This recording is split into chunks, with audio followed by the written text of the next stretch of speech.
Ladies and gentlemen, this is the 12th and final round. Right hand, Golovkin steps in and down he goes again. Unbelievable. Mayweather makes him pay. What a rookie mistake. A sensational left hook by De La Hoya. It's facts. I'm the best. You know what I mean? Sometimes I don't want to believe it myself, but it's the truth. I'm the best. I'm going to show you how great I am. From Southern California, this is the Last Round Podcast. Episode 117 of the Last Round Podcast. Thanks again, guys, for joining us, whether you're listening on any podcast platform, Spotify, Apple, Stitcher, Amazon, which is a brand new one that we recently got on. Boxing Socials, YouTube, wherever you're at, however you're listening, we appreciate it. Just jumping right into it, from this past Saturday, the 13th of February, from the Wembley Arena in London on DAZN. Mike, this was a big surprise, I think, to a lot of people. Josh Warrington suffers right?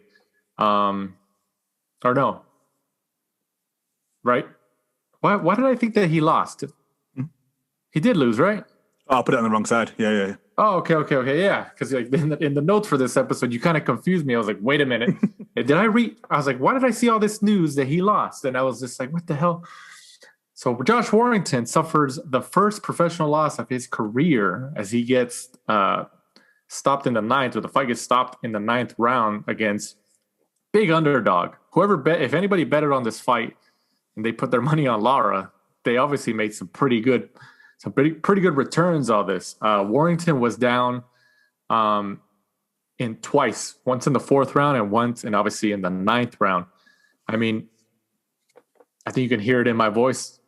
The surprise feeling that I have. I mean, what'd you think were you watching this fight live, Mike? I mean, and if you were, what'd you think about it as it was going on? And obviously, what'd you think about the result? Yeah, I was at work, and then I managed to get DAZN on my phone, quickly pulled it out, caught this fight, and actually caught the Zefa Barrett fight as well. Just a strange old week for him, really. Obviously, he gave up his, vacated the IBF featherweight title because they were trying to force him to fight Kid Galahad, because the Kanzu fight had obviously been postponed because they were trying to get fans in for that fight. He kind of takes Mauricio Lara as a tune-up, right? Just kind of keep him busy because he'd been out of the ring for so long. Just came in unstuck. I think it was just one of those fights where, Josh Warrington tried to stand and trade with him, where he really should have kind of, boxed, Lara more from the outside. And as soon as, early on when Lara, he absolutely loves the left hook, which is in there. Once he started connecting with those left hooks, you could kind of see that, he was heavy-handed and it was taking its toll on Josh Warrington, but he just didn't change up his game plan. I didn't think the corner was great that day. They didn't really come back with a different game plan. Obviously, he got knocked down really badly in the fourth. Should have really have been waved off. Obviously, Howard Foster's come in for a lot of stick because of that. But I also think that, his corner should as well. I know Howard Foster is the referee. He should, protect both fighters, make sure that it's a fair fight. But at the same time, why didn't his dad throw the towel in? He gets back to the corner, glazed eyes, his legs are completely gone. He comes out, takes, another, 4 or 5 rounds of punishment, and then gets knocked down twice in the ninth, and that final stoppage was pretty bad as well. Gets taken to the hospital. Just punishment he didn't need. There was no IBF title on the line. Because he vacated it. You could see he was gone. Howard Foster pretty much dragged him back to the corner and put him on his stool. That's how badly he was out. So I thought it was a bad performance by Howard Foster. I know there's always that case where, he's, even though he wasn't the IBF champion, he was still, the big dog in the fight. And Howard Foster was probably kind of thinking, fuck, if I wave this off, this is going to be a little bit, awkward, because he's the A side. And this other guy wasn't even the B side. He was more like a D side because he came in, as such an underdog. But at the end of the day, when he stood there, and obviously they do that new thing where they're like, hey, walk to the left, walk to the right as a referee. And he couldn't even do that. He should have just waved it off. Do you think this was more of that Josh Warrington looked bad and coming back after obviously a long layoff during a pandemic? Or do you think Mauricio Lara was just probably better than he thought and actually has talent? I mean, obviously he has talent. Any fighter who gets to that level, the professional ranks is obviously good enough to make it, to fight. But I mean, do you think this was more? Did Josh Warrington lose that fight, or did Lara win that fight? It's a good question. I'd have to see more of Lara because in his previous fights, I don't know whether it was just because he was fighting. Well, if you just had to judge it just based on that fight, I know we can use. I'm not gonna let you take that easy way out saying have to see more of Lara. Just based on the judgment of this individual fight, what would you say? I think Lara was better than we thought, but I think at the same time, I think Josh Warrington came in and thought he could stand and trade because Josh doesn't have a great defense, but normally he kind of has that kind of, he comes in kind of low, kind of protects himself and just kind of throws. He was kind of very flat-footed and had his chin kind of like slightly high up. His defense wasn't as great as it normally was. He's never been a huge like mover. He didn't kind of like zip in and out of the pocket. But at the same time, Lara, he did box a little bit more than he did in his previous fights, where his other fights I don't even think he threw a jab. He used to just throw like left hook, like all the time because he was just trying to get people out of there.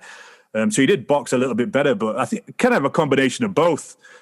Lara did come in, seem better, but at the same time, Josh just came with the wrong game plan. I don't know whether he started like very high in weight because he just started, as soon as he was getting hit, his legs just went. He had nothing. I don't know whether he came in heavy, had a really bad weight cut because of the 17-month layoff or whatever it was. I know it was a huge layoff. Right. Maybe he came in at a very high weight, and just he had to zap himself down, took all the water out, and he didn't hydrate well enough because, Lara is a hard puncher, but yeah, his legs were totally gone, like jelly.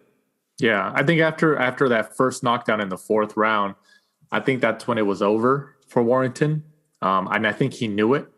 Fair play to him. You keep going, and he keeps going. And when we've seen other fighters just give up, and they're just like, I know I can't keep going. I'll give up on the store or whatever. But I think that fight was essentially over after that first knockdown. Like mentally for Warrington, I think he knew that, and I think he felt that. Because from some of the highlights that I saw, that's how I understood it. Just based on like you said, his legs were gone. And then following that fourth round, I was like, dang, you know what? Like he really lost that fight. I think to an extent, mentally, maybe, he lost himself after that fourth round. And Lara, like you said, he's got like, I don't think anybody expected him to have that, secret power like that, or obviously if you've watched his fights before, maybe there's fans out there or listeners who are listening right now who said, no, I've seen some of his fights before on YouTube or on this card, and the kid's got power. He's just not known. Maybe. And we're, I'm willing to admit that it's difficult to keep up with so many fighters that we have in this sport on a global basis, but yeah, I think Warrington, especially after that first knockdown, the fourth round, I think mentally he was done, and it was the beginning of the end following that fourth round. I think the fact that Howard Webb and the corner let him go on, mentally it's worse because he's now taken, I think he lost pretty much every single round. He's now taken 9 rounds of abuse, which mentally he now has to come back from.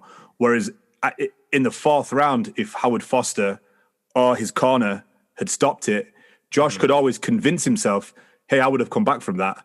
It's Howard Foster's fault. Like kind of like Deontay Wilder's doing now, blaming everybody else for his loss instead of looking at himself. It's kind of the same thing for Josh Warrington. He could have said, oh, Howard Foster stopped it too early. I would have come back. I was really fit. My legs would have been okay after the minute's rest in between rounds. Whereas now he's just got to know that he got knocked out in the fourth, and then he just took beating after beating after beating, and then just got knocked the F out in the ninth. So it's just mentally that's going to be harder to come back from. Are we going to see a rematch? Yeah, I think so. I think Eddie Hearns already said that that they had a rematch clause, even though it was a tune-up. Eddie was, clever enough, I guess, to stick a rematch clause in there, and he also has options on Mauricio Lara. So I think Warrington may take the rematch just to right the wrong, or maybe he might just be like, you know what, that was a one-off, and just go on to bigger and better things. He's already 30 years old. He's out the ring for 14 months, 17 months, whatever it was.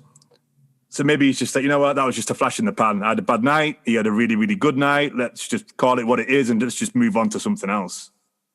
You think that's smart for somebody like Eddie Hearn or in general a boxing promoter to always put a rematch clause into fights like this when the opponent is technically what you call quote unquote a tune-up or a comeback fight?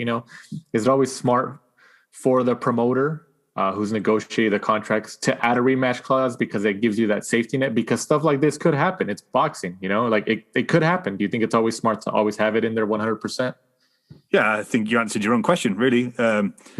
Yeah, because if he'd have kept the IBF title and Lara had come in and shocked him and won it, and it didn't have a rematch clause in it, Lara would have been singing all the way to the bank because he'd have wanted a rematch, and then Eddie Hearn would have had to have paid him a substantially more, a bigger amount of money.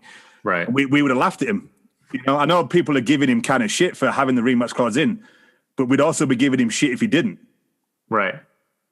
No, you're right. Yeah. And I mean, like, who knows if that rematch clause in that contract has an allotted, purse for each fighter or for Lara. But if it doesn't, if it just says rematch clause, we have the right to have a rematch clause or what have you. I'm sure Lara is gonna tell Eddie Hearn like, hey, we're gonna have a rematch, but you need to pay me more. So I'm sure Lara is gonna make a little bit more money this time, especially as he's coming in. I mean, would you call him, at least from the victory perspective, would you call him the A side in the rematch, even though Warrington's the bigger name still? No, I wouldn't call him the A side. Obviously, he kind of holds the cards as such, but Warrington still brings the eyes to the fight. Warrington would bring the fans to the fight if there is any going to be. Because I heard a recent interview with Bob Arum that says, as far as he knows, we're going to start seeing fans and media return to Vegas in May, and also MSG in New York. That'd be pretty sweet, man.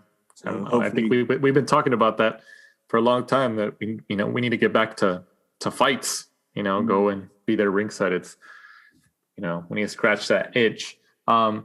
This fight, the Warrington fight, kind of reminded me of the Andrew Cancio fight when he fought, was a Puerto Rican. Machado, Alberto Machado, who was training with Freddie Roach.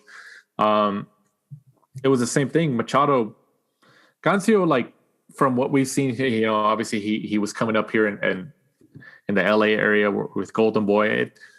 I think Cancio was a little bit better opponent than, for example, than we thought Lara was, at least before the fight.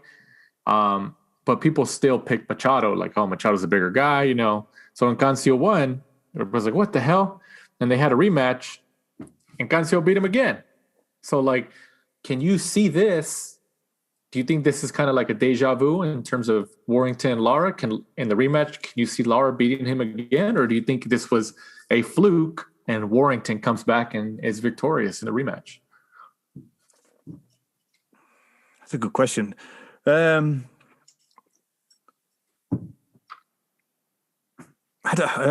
I would say Warrington, but he would definitely have to, kind of hit and move a little bit more than he did the first time, because, physically Lara, was bigger, had the bigger reach, was more powerful, obviously had more pop than maybe, Warrington expected, because of, obviously Lara had a very limited resume against, opponents, over in Mexico. So it could be one of those, clashes where just Lara has his number because of the clash of styles and the fact that Lara, really had, physically was the bigger guy on. So, that's not a silly thing to say. It's not a silly thing to say because it's kind of the same with Cancio and Machado. Cancio was smaller, but just the fact that he always went to the body and Machado had kind of outgrown that division, was just a perfect storm. Yeah. So we'll see. Obviously, I'm sure they're going to try to make the rematch within the next, I would say, maybe 3 months, 3-4 months. As quick as they can, and try to get Warrington back in the win column so he can kind of be back in the mix, and try to get a bigger name, like, which was his original plan, but obviously it backfired. But moving on, fight you mentioned earlier in the conversation, Zefa Barrett gets the 12-round unanimous decision win over Kiko Martinez, who suffers the 10th loss of his career. Kiko Martinez is now in the Gabriel Rosado territory with the double-digit losses. But obviously, he's still getting opportunities. Just like we mentioned last week in the last episode, Kiko Martinez he fought Santa Cruz out here at the Honda Center in Anaheim. Everyone. He's fought absolutely everybody. He's fought everybody. He's one of those guys. He's kind of like a Darnell Boone, a Gabriel Rosado. He fights everyone, and like he always gives you like, decent competition. Like, so they just put him in there because he's always game in a sense, if you want to look at it that way. So I guess isn't it strange to see like that there's fighters who make a career out of that? Like, yeah, man, I'm down. Just call me and I'm in. Or they go in there, and it's just crazy to see. But what do you think about Barrett's unanimous decision win? It definitely wasn't a unanimous decision win. I thought that was one of the worst scorecards I've ever seen. I thought the up there with that Miguel Vasquez against Louis Ritson. There's no way on earth that Zefa Barrett won. I think two of the judges had it 118, 111. What? Absolutely ridiculous. I had it, I was just kind of scoring it, watching it on my phone, and I thought, that Kiko Martinez maybe scraped it by a round. So it's one of those where, like, you could kind of see with a swing round here and there, like maybe Zefa Barrett by one round, a draw, maybe Kiko Martinez by a round. But yeah, that was one of the worst scorecards I've ever seen in my entire life. And like Eddie Hearns said afterwards, I thought Eddie was really honest, really open by saying that, the judges aren't doing him any favors by favoring the home fighter because people aren't going to want to come here. If you were a fighter and they say, like, hey, you want to come fight Zefa Barrett in the UK? You'd say, no, not a chance, because I'm going to have to knock him out to get a draw.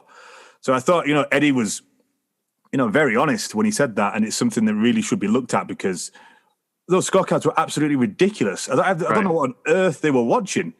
It's getting to the point now where, people on Twitter and everybody else are just going to start saying, like, England is like what Germany was, like 5 to 10 years ago, when nobody really wanted to go over there because you'd already lost the fight unless you ended up knocking them out. Right. So it really needs to be looked at. Really does need to be looked at, because you had that, and then you also had the Josh Warrington fight, where I think 90% of people believe Josh should really have been stopped after the 4th round.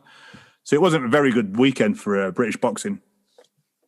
You mentioned Eddie Hearn, how that is a good quality that he has, is that he's usually he tries to be as transparent as he can in his interviews, and like you mentioned here, he pretty much acknowledged, like, yeah, you know what, that wasn't the correct score. Like the judges aren't helping him, with the fans aren't going to want to come to these fights because they think there's corruption favoring the hometown fighter, et cetera, et cetera. In terms of Eddie Hearn's personality like that, do you think like he knows, obviously he's been in the boxing business for a while now, his dad and everything. Do you think he knows what he's doing when he's like saying that? Like, either way, it's good that he's saying it, at least from the boxing fans' perspective and in the media, it works. I'm not saying not to do it, but do you think he knows what he's doing just because he does have that promoter mindset, that marketing mindset? Like, if he goes and says like, hey, I thought he won, does he say it more to be like the darling of the boxing fans? I think that it's, nowadays that he can go on social media and he can see what everybody is saying. So before he goes into an interview, he probably knows that, 90% of the people that were watching the fight thought that, Kiko, the scorecards either should have been closer, Kiko maybe by a round, or, Zefa Barrett could have won, but just not by that margin. So I think that, he kind of has that, going into any kind of interview he does afterwards. And, I'd like to think that, Eddie kind of is very honest a lot of the time. A lot of the things he says kind of, come to fruition, or, if something comes out, that he'll kind of tell us the truth. He'll be like, hey, there is some truth in that, but here's the whole story. Yeah. So, I think he is pretty transparent. I'm sure there is things that he doesn't tell us because he can't, or, he needs to keep, certain things close to his chest. Right. But I think he's kind of so modern and such a good salesman that he knows that trying to bluff us with something like that is just going to make him look like an idiot. Yeah, I can see that. I mean, I think like you said, Kiko Martinez fought a good fight, but I don't think he should willingly expect a rematch against Barrett. They're just gonna move on, and hopefully they're gonna hope that people forget about it. That's what's gonna happen. I know Eddie kind of touched on it. They were going to do it, and they were going to do it up in Manchester, which I think is Zefa Barrett's neck of the woods. That's kind of where he's from. And I thought Zefa Barrett, what he said afterwards was very good as well. I think the way that he spoke and the way that he let like Kiko Martinez and his team kind of be interviewed and speak afterwards, very, very graceful. You could see that he was very mature, and he kind of grew on me. Because of that, I thought he did really well. Oh yeah, I think that's always a good quality to have. I think one of the biggest instances where that happened that popped into my mind when you said that was when Canelo fought Mayweather. I don't know if you remember when they were announcing those scores. They had announced, I think one of them was 114 or something like that. And when they were announcing that score, the camera was on Canelo at that point, and he was shaking his head, like saying, like, no, that's not right. Like he knew, like that is not right. Like I lost. That score is ridiculous. Like, so, and I think he said after the fight, he's like, yeah, like I lost and whatever, or he acknowledged, like, yeah, it didn't work out. So I think it is good for the sport, for these fighters to be like, I'm cool with them saying like. Not like we're going to talk about Adrien Broner's fight, obviously, this upcoming weekend. But, when Broner fought Pacquiao, he thought. He jumped on the ropes? Yeah, he thought, maybe he was just playing up his personality, the entertainment side factor or whatever. Maybe it seemed like he really thought that he won, but, it makes for good TV, for drama. But I think it's good for the sport, for the integrity of the sport overall, for these fighters. When they know that they probably didn't win, or at least the scores don't accurately reflect the fight, for them to at least show some kind of way to acknowledge it. They don't really have to say like, yeah, I lost, like they can just say, yeah, you know what? Like that wasn't what the score should have been. Like they can still say like, I still felt I edged it out, but I don't, he fought a good fight and he also won some rounds. Like, you kind of still keep your stock, but you still kind of give credit to what other people saw. So, I mean, hopefully, like you said, Barrett kind of doing that, letting Kiko Martinez's team talk is a good sign. But, not everybody's like that. Hence, Adrien Broner, who we're going to touch on later in the show. Moving on from Fantasy Springs Casino out here in Southern California in the Coachella Valley on DAZN. JoJo Diaz. He actually had to fight 2 fights in the span of 2 days. One against the scale, which he lost. And then he fought to a draw against Shavkat Rakhimov. So the day before the fight, JoJo Diaz was, I believe, was it 3.5 pounds overweight of the 130-pound weight limit. He was 133.5 or something like that, around there. And obviously they stripped him. The IBF stripped him of his belt since he was over the weight limit. And I believe in the state of California, for the California State Athletic Commission, I think you can, correct me if I'm wrong, but is it 2 pounds? You can be, if you're within 2 pounds over the weight limit, they give you the allotted amount of time to lose that. And you come back and you reweigh. And if you lost the pounds, then good to go. You keep the belt, whatever. But he was over that threshold. So the commission, I think they charged him. How much? What was the percentage? 10%. 10%, where half of it goes to the commission and half of it went to Rakhimov. Before we kind of get into the actual fight, which was, like I said, a majority draw.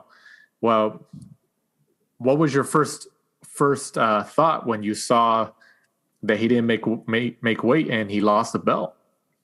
That all the rumors were true? which is he came into camp weighing 172 pounds. Do you know at this point, I know like there's a pandemic, COVID, obviously it's different. I'm not saying that I still give people like the excuse, but like there was one fighter who had said, he might've been a top ranked guy. It'll pop up to me later. But I think they had said like, no, like, you know, as a pro fighter, you have to find a way to still do your job. Like, what do you think about a statement like that in relation to, you know, obviously this JoJo Diaz missing weight? Like, you know, they're professional fighters, they're pros, especially a seasoned fighter like JoJo Diaz. Are you giving them that excuse of the pandemic, the COVID, like, or are you done with that in terms of the sport? No, he's just unprofessional. So you still think it's like completely unprofessional? Yeah, even though there's a pandemic. Rakimov made weight. He's also in a pandemic. He doesn't earn as much money as JoJo Diaz. He made weight.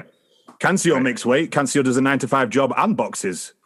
You know, everyone else on the card made weight. JoJo Diaz has done it before. I know JoJo Diaz was going through some stuff outside of the ring, and you know, he split up with his ex-girlfriend, then got a new girlfriend, and then obviously got her pregnant straight away. And you know, he was ballooning up in weight, and you know, he was reports of him. He was drinking a lot. You know, he came into camp at 172 pounds. Just unprofessional. Me and you go to work 9 to 5. Right. He's a professional fighter. He doesn't do anything else.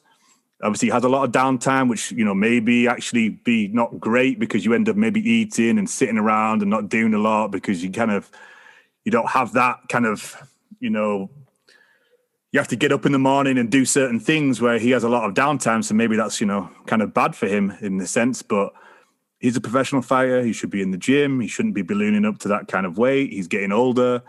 But he's done it before. So, right. And then his statement afterwards about all the excuses he came out with, I think it's just JoJo Diaz to a T. He just seems to be very, you know, self-centered. He trains himself. He doesn't want to listen to anybody else. Just kind of a spoiled little kid. That's what it comes across as, in my opinion. I think that I could see that sentiment for an opinion like that, and it's not that I necessarily disagree. I just think that before he won the title from Tim Farmer, he's always been a hungry guy, you know, to really fight, scratch and claw. Literally a hungry guy. That's why I was 172 pounds. 172 pounds, a good one. That's like, and we're done for the show this week, guys. But I still think, like, I think that when he won the title, obviously it was an emotional moment for him when he won in Miami. I think it was last February, just before the pandemic hit. It was obviously an emotional moment for him. He was right there hugging his dad, you know, hugging Joel Diaz when he was still in his corner and all that stuff. So, and then the pandemic hit, which obviously didn't help because, you know, if there was no pandemic, he would have had to defend the title within probably the next 4 or 5 months again, you know, which probably would have kept him in the rotation, at least in terms of his schedule. I just think that a combination of the pandemic, which is a big reason, but I still agree that it is unprofessional. I agree with that. But a combination of the pandemic and him, like you said, he was going through some stuff. And we're not saying that, like, as we're not insinuating that, like, he was on Twitter all the time. He was on Twitter posting kind of like, you know, what he was feeling, you know, and I think he would post stuff on Instagram too. And, you know, obviously he was battling some of his own internal demons, quote unquote, and going through some stuff. You know, like you said, he had some stuff with his significant other, and then he found another person, another girlfriend, and then he had a baby with her recently. And, you know, he was on a high. He was on a high because of the world title. He was on a high because he worked so hard to get there, which I don't think anybody can dispute the credit that he deserves for that. He was on a high, and in combination with the pandemic, you know, it was hard to, nobody knew what the future was holding. So he just kind of got a little too comfortable. If the rumors are true that he ballooned up to 172 pounds, that's 40 pounds. That's over 40 pounds that he had to lose. That's a lot. And, you know, it's not necessarily a healthy thing to always do that. Not everybody's body reacts the same, is the same. And like you said, he's getting older. And he was 3.5 pounds overweight. 3.5 pounds. Like we've seen like a pound, half a pound, a pound and a half, or what have you. And then people are still like, oh, he's overweight. But then they come back in 2 hours and okay, he hit the limit. Boom. And the next day they still win their fight, for example. And they're like, oh yeah, people forget about the whole weight issue because they made it. But he was 3.5 pounds overweight. 3.5 pounds. I know he mentioned in his interviews after, like, there was maybe some health issues or his, like, there could have been, but you know, I think that the fight was still good. He still fought hard. Cause I thought after that, I was like, dang, he's mentally done. He's mentally done just based on his history. How he's, you know, the battles he's went through mentally on his own. I thought for sure, I was like, yeah, he's mentally done, especially when we were like previewing the fight in last week's episode. And you had mentioned like, put your money on Rakimov.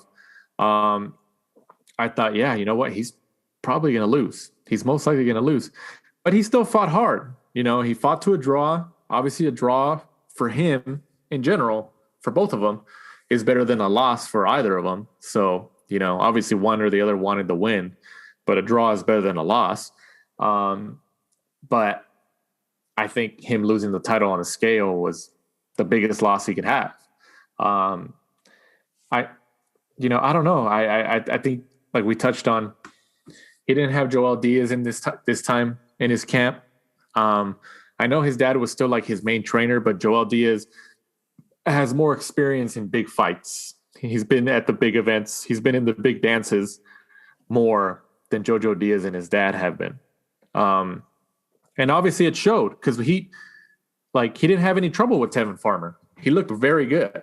Tevin Farmer, I don't even think won a round.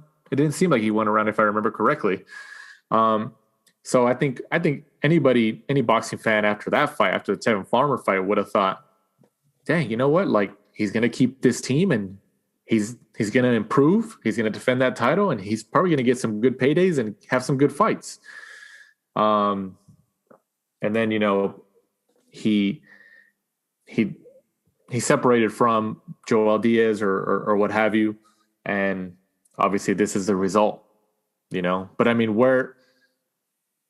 like we talked about just before we came on air, Rakimov is now, they're not talking about, there's reports that he's going to get a shot at the IBF title. And it's not going to be against JoJo Diaz or anything like that. So, I mean, where does JoJo Diaz go from here? I know he posted something on Instagram or Twitter after the fight or within the few days after the fight where he said, I still want the big names. And I think he tagged a lot of the big names. I mean, let's start with Rakimov first. Where does Rakimov go from here? We knew that he was a real deal. Obviously he is a danger. You know, he could still probably show a lot more of those qualities in subsequent fights. But where does he go from here? It's looking like, due to the announcement from, I think it was from Mike Coppinger or somebody, that he's going to be fighting for the vacant IBF title after the draw against the Japanese fighter. Is it pronounced Agawa, who actually fought Tevin Farmer a few years ago, beat Tevin Farmer, but ended up testing positive. So was stripped, and then Tevin Farmer eventually went on to win the IBF title, which he eventually lost to JoJo Diaz. So it's kind of a big circle. It keeps going round. So, you know, good fight for him. You know, he came in, made weight, was pretty good, kind of gave the fight up in the last few rounds where JoJo managed to steal it, I thought. JoJo Diaz, I think he thinks he's a bigger name than he is. You know, why would, you know, some of those bigger names want to fight him? They'll be wanting to fight, you know, people with bigger fan bases, bigger purses, and, you know, try to either pick up or unify some of the world titles. So I don't really know where JoJo Diaz thinks. And you're right. I still think that he's still going to be able to get some solid names. But, you know, he kind of hit the brakes he was on a high after having the title. You know, he was holding a lot of the cards because he had a piece of the 130 pound world titles. But now that he doesn't have it, he's still obviously a good name to have to fight, especially if somebody can come in and fight him and beat him. He's a good name on the resume. I don't think any legitimate boxing fan can argue that. At least I can't. But he pumped the brakes on his career in terms of getting the big paydays and the big fights, like you kind of just mentioned. I know after that news came out, especially when he fought a draw, I think the day after or what have you. What matchup did I tell you the Golden Boy should do if they can make it work, and it would kind of be intriguing? Oh yeah, I remember you texting me now. Come on, man. I know you remember. I can't remember. Ryan Garcia, JoJo Diaz at 135. Yeah, no, see, that'd be an intriguing matchup because that's an intriguing JoJo's matchup. Well skilled. Yeah, he is. He's still well skilled. Fighter. Yeah, he just doesn't really have, He doesn't have that pop, but he has the stamina and the fundamentals to give you a fight. He's got good fundamentals. That would be an interesting fight, and it'd be a good, good fight for Ryan. I wouldn't call it a step up, but it's a similar level to someone of like Luke Campbell's stature. Yeah, that's what I think. Yeah. I that's how I look at him. And for Ryan, I think it'd be a good matchup regardless. Like one or the other could win. I would favor JoJo Diaz a little bit. But if somebody like Ryan, who obviously has the bigger fan base and the popularity and the stock, in terms of money right now and all that stuff, if somebody like Ryan Garcia could beat like a JoJo Diaz, a Luke Campbell and a JoJo Diaz back to back, or at least within 3 fights or something like that, he's a really good name to have on your record. So, and they're both Golden Boy fighters. Mm-hmm. It's easy to make in-house, and I don't know. I think that's an intriguing fight. And especially if like JoJo was closer to 135 than he was to 130, at least from this weight, I think that's a possibility that people haven't really talked about, like I think I mentioned it in a past episode, like months ago.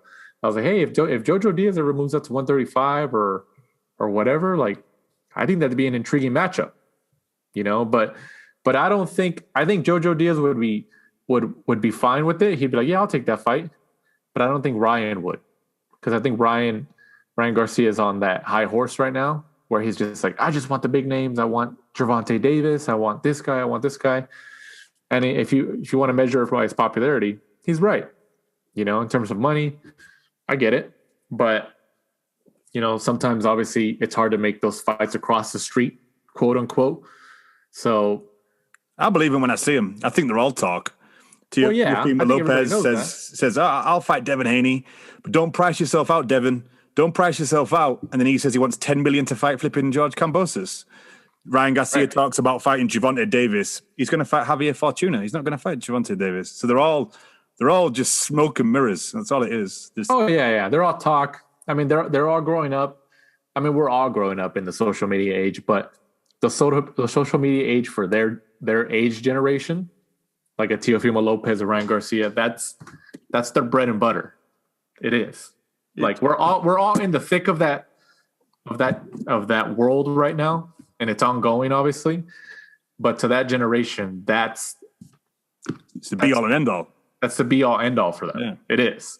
So you're right. I think right now they're all talk. They all say it. They all say don't price yourself out. I think Teofimo Lopez is a good example, calling out people like Devin Haney or somebody and telling them not to price themselves out. But then you have Top Rank trying to make the fight with Kambosos, who's the Australian fighter, I believe. And then they're reporting that Top Rank is having trouble getting Teofimo Lopez to agree to the fight because he wants $10 million.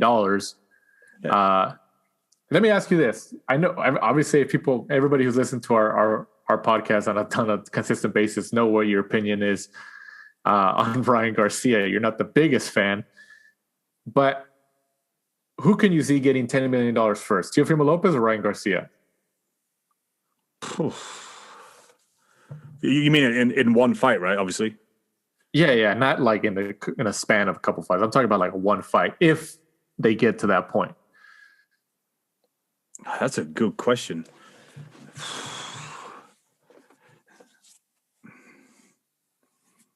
I mean, wait until next week. Maybe Lopez, because I think Lopez has the chance to, he's already like unified the 135 division apart from the WBC. Really, well, he kind of already has because Lomachenko should have been the WBC champion. It's a weird situation, but I could see that if he, from what he's done, and then fighting somebody like the winner of Ramirez and Josh Taylor, who unified the 140. So then you've got the 135 undisputed champion fighting the 140 undisputed champion. I don't know whether he'd get 10 million, but he'd get a good chunk of change from that, especially if he did it like in England at Wembley, or if it's Josh Taylor, like he does it in Glasgow at one of the football stadiums up there. You think he can get 10 million for those fights? I don't think he'll get 10, but there's not many fighters that would get 10 regardless. That's like Manny Pacquiao and Tyson and Fury type of money. I think the only $10 million fight per purse, if you want to look at it like that, at 135 right now, like legitimately, is Davis versus Garcia, just because of their fan bases. I really think so. I honestly think so. Garcia has the popularity. He's obviously got the social media following. He has, like, you don't even have to spend money on marketing for him because his social media is his marketing. And he has all these YouTuber friends and social media friends who help him promote the fight. They bring him on their shows. They promote them on their social handles and stuff like that. And they reach all their audience. And Davis has already proven that he, based on his ratings, like, the ratings he's got from his fights, he's going up in his potential to draw. He's going up with each passing fight. And Mayweather has been smart with him and keeping him around, associating with him as much as he can, always mentioning his name in interviews or bringing him to places. And then there's a lot of celebrities. Every time Davis fights, they'll shout him out, and they like him because Mayweather, is already friends with them. It's just like, oh yeah, this is my best fighter I have in my stable. He's legit. And these celebrities fight like, damn, and then they tweet or they post or something like that. And then those casual fans who follow those accounts, they're like, oh, what is he talking about? Who is this kid? Oh, wow, that's a crazy knockout or something. Especially after the highlight reel knockout when he knocked out Santa Cruz. So, I mean, I honestly think that's the only fight at this very moment that can have purses of $10 million a piece is Davis versus Garcia, just because of their popularity and the reach that they have. And even $10 million a piece is still a stretch. It's still a stretch. I'm not saying it's a guarantee, but if you're talking about like, okay, which two fighters can we put together to try to hit that mark? It's going to give us the best chance to hit that mark. I think it's those two. I don't think Lopez is involved. Yeah, it's a good point, especially on pay-per-view. Obviously, that's the only way that the guys are going to make that type of money is to go on, is to switch over to go to pay-per-view. So, yeah, it'd be interesting. No, that I would like to see what kind of figures that would do down the line if they eventually do meet. Right. I mean, it is what it is. Garcia does have a point when he's like, yeah, all the world champions are calling me out. Well, yeah, like I think everybody knows, like, you can have a world title or world titles, which is great, it legitimizes you. But the guys that always get called out or this and that are the guys who generate the revenue. Like, look at everybody still calling out Manny Pacquiao. Manny Pacquiao still obviously got, based on his last couple fights, he's still obviously dangerous, assuming he's still on that same pattern. But Manny Pacquiao 10 years ago, 12 years ago, 15 years ago was a monster, and even now, like, he's obviously been able to sustain a piece of that monstrous streak, and they're still calling him out because he's still drawing ratings. It all comes down to the money, and Ryan Garcia, for as crazy kid as he can be and as crying online and, talking about this, talking about that, all the drama that comes along with him. He has a point when he says, like, these guys are calling me out and they have the world titles. Yeah, kind of have a point. But I think, like you said, just going back to the original point that you made, all of them are all talk. They are. They're all talk, And I think the only legitimate one that I really think is trying to make a fight with the others is Devin Haney. Because I really think Eddie Hearn, based on his track record, on Eddie Hearn's track record, I think he's really tried to reach out to these other fighters and just say, fight Devin Haney. Like, what is it going to take? What is it going to take? But they just don't want to. Like you said, it all comes down to the talk. They just want the clout online. That's what it is. Which is funny because at the end of the day, I think the biggest fights and the biggest purses they would all get are fighting each other. Oh, yeah. That's a lucrative division right now. Yeah. That's a lucrative division. So just do it. Just do it. Just fight each other. Yeah.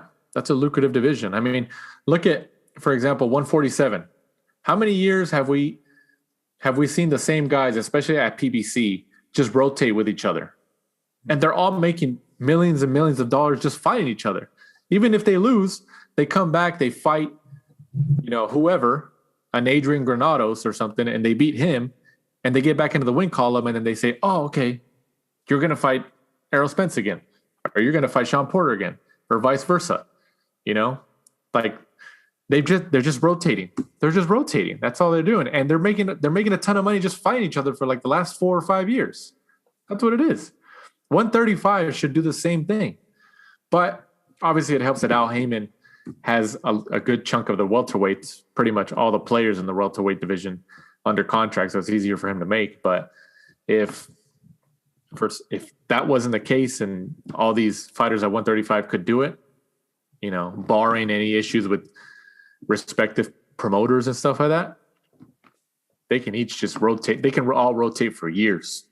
They can all rotate for years, fighting each other and make some good money just fighting each other in rotation over the next 5 to 6 years. But, that's a fantasy right now. Like you said, they're all talk. They're all talk, and we'll see who actually pulls the trigger first. As of right now, it's Lopez. He fought Lomachenko. He fought the best guy in the division. So as of right now, he's, in terms of that, he's the top. He's the cream of the crop right now in terms of talent. But in terms of popularity, and maybe drawing power, it's Davis and Garcia.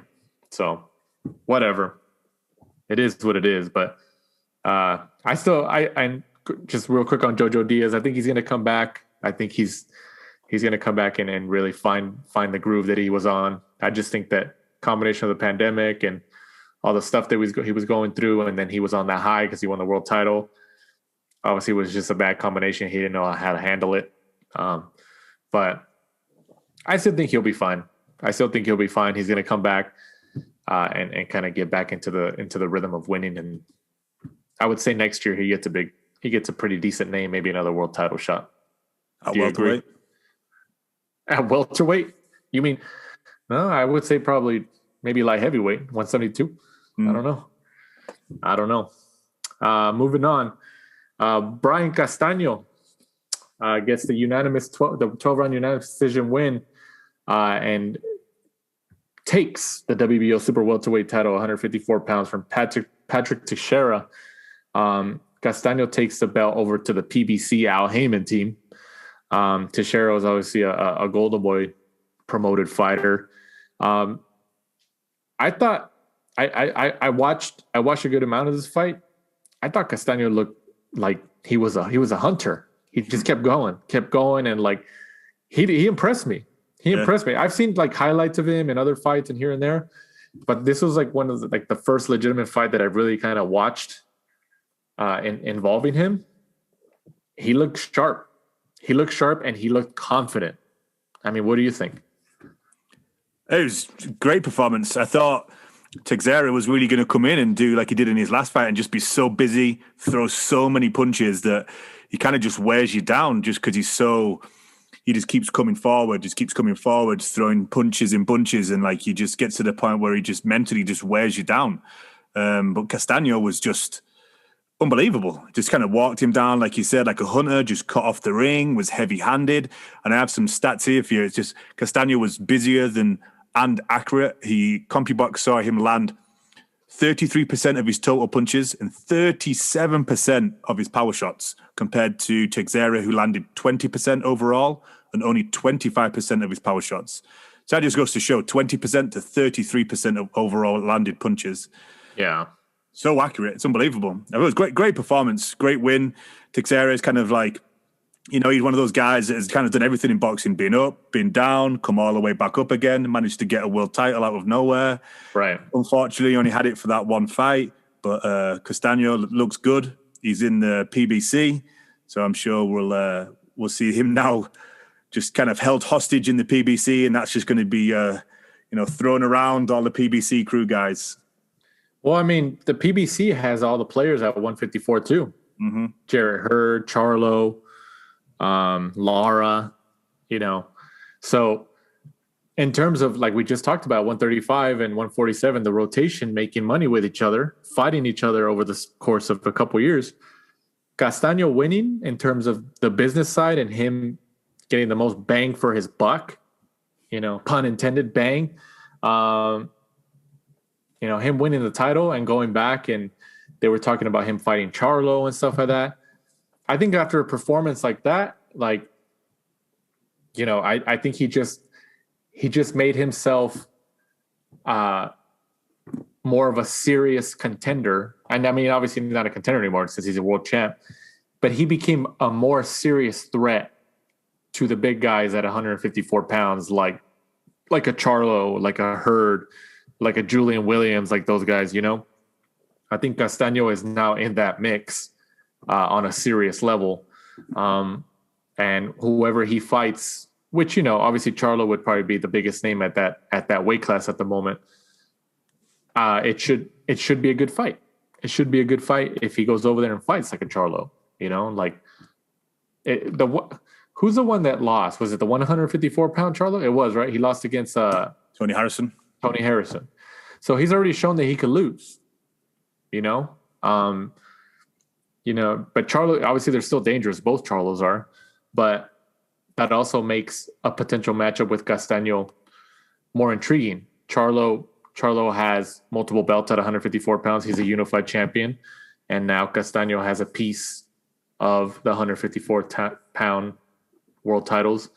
So you fight together. It's a unified matchup. That's a pretty intriguing matchup, especially after his win against Teixeira, where he goes to Golden Boy, takes the belt, and brings it back to BBC. I mean, what do you think of a Charlo matchup eventually? I think so. I think that Charlo's kind of like the big dog over at the PBC. So I think it kind of makes sense, even though Castano's good. He hasn't got the backing behind him, but on that performance, I think it would be a good idea to maybe put, that backing behind him, promote him a little bit. But I do see him maybe being fed to Charlo. But if Charlo overlooks him, if he's looking past him for a bigger fight and a bigger payday, he could come unstuck, because Castano was good, very accurate, powerful. Oh, yeah, he was sharp. He was very sharp. Yeah, very sharp and very calculated. And then, and shout out to our friends at the Combat Sports Collective too. Our friend of the show, photographer Luis Mejia, who's a part of that team. They were one of the sponsors on Castano's gear on DAZN this past weekend. So shout out to the Combat Sports Collective team, friends of the show. Moving on, probably the fight I was looking forward to, which just based on the LA area with Golden Boy fighters out here. Ronny Rios, after coming off probably the most significant win of his career, as he gave Diego De La Hoya his first loss of his career in 2019, I believe, gets the 10-round unanimous decision win over Oscar Negrete, who's also a Golden Boy fighter. I was surprised. Do I want to say surprised? Is that the right word? I expected Negrete, just based on his past performances, like against Joshua Franco and all these other fighters. I thought Negrete would be a little bit more competitive, but Rios kind of just eliminated all that. He looked sharp. like he didn't miss a beat.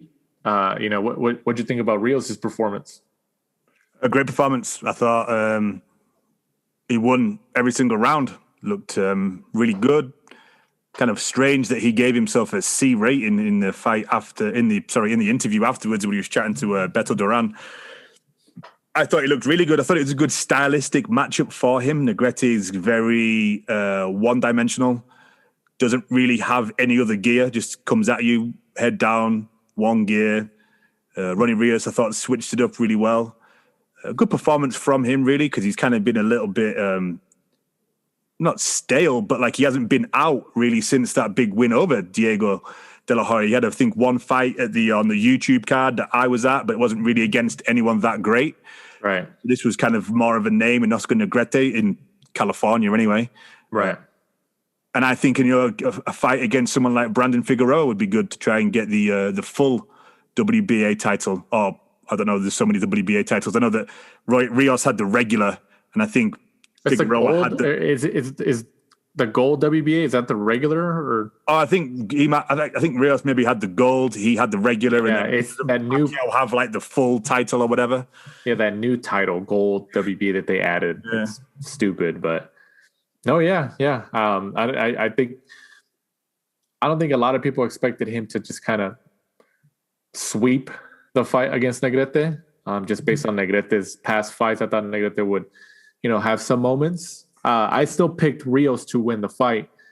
But yeah, he really showed that, he's still on that track to in the win column with that momentum, in a better way to put it, from that Diego De La Hoya fight out here at StubHub in Carson, California, in 2019, I believe. So we'll see. I mean, you said Brandon Figueroa would be a nice matchup for him following, but realistically, if you want to include Brandon Figueroa, give me another two names who you would like to see Rios in the ring with in his next fight. That's a good question. In and around that weight division, kind of hard because obviously with him being PBC, Ronny Rios being with Golden Boy. We know how, obviously, fights don't really like to go cross promotion.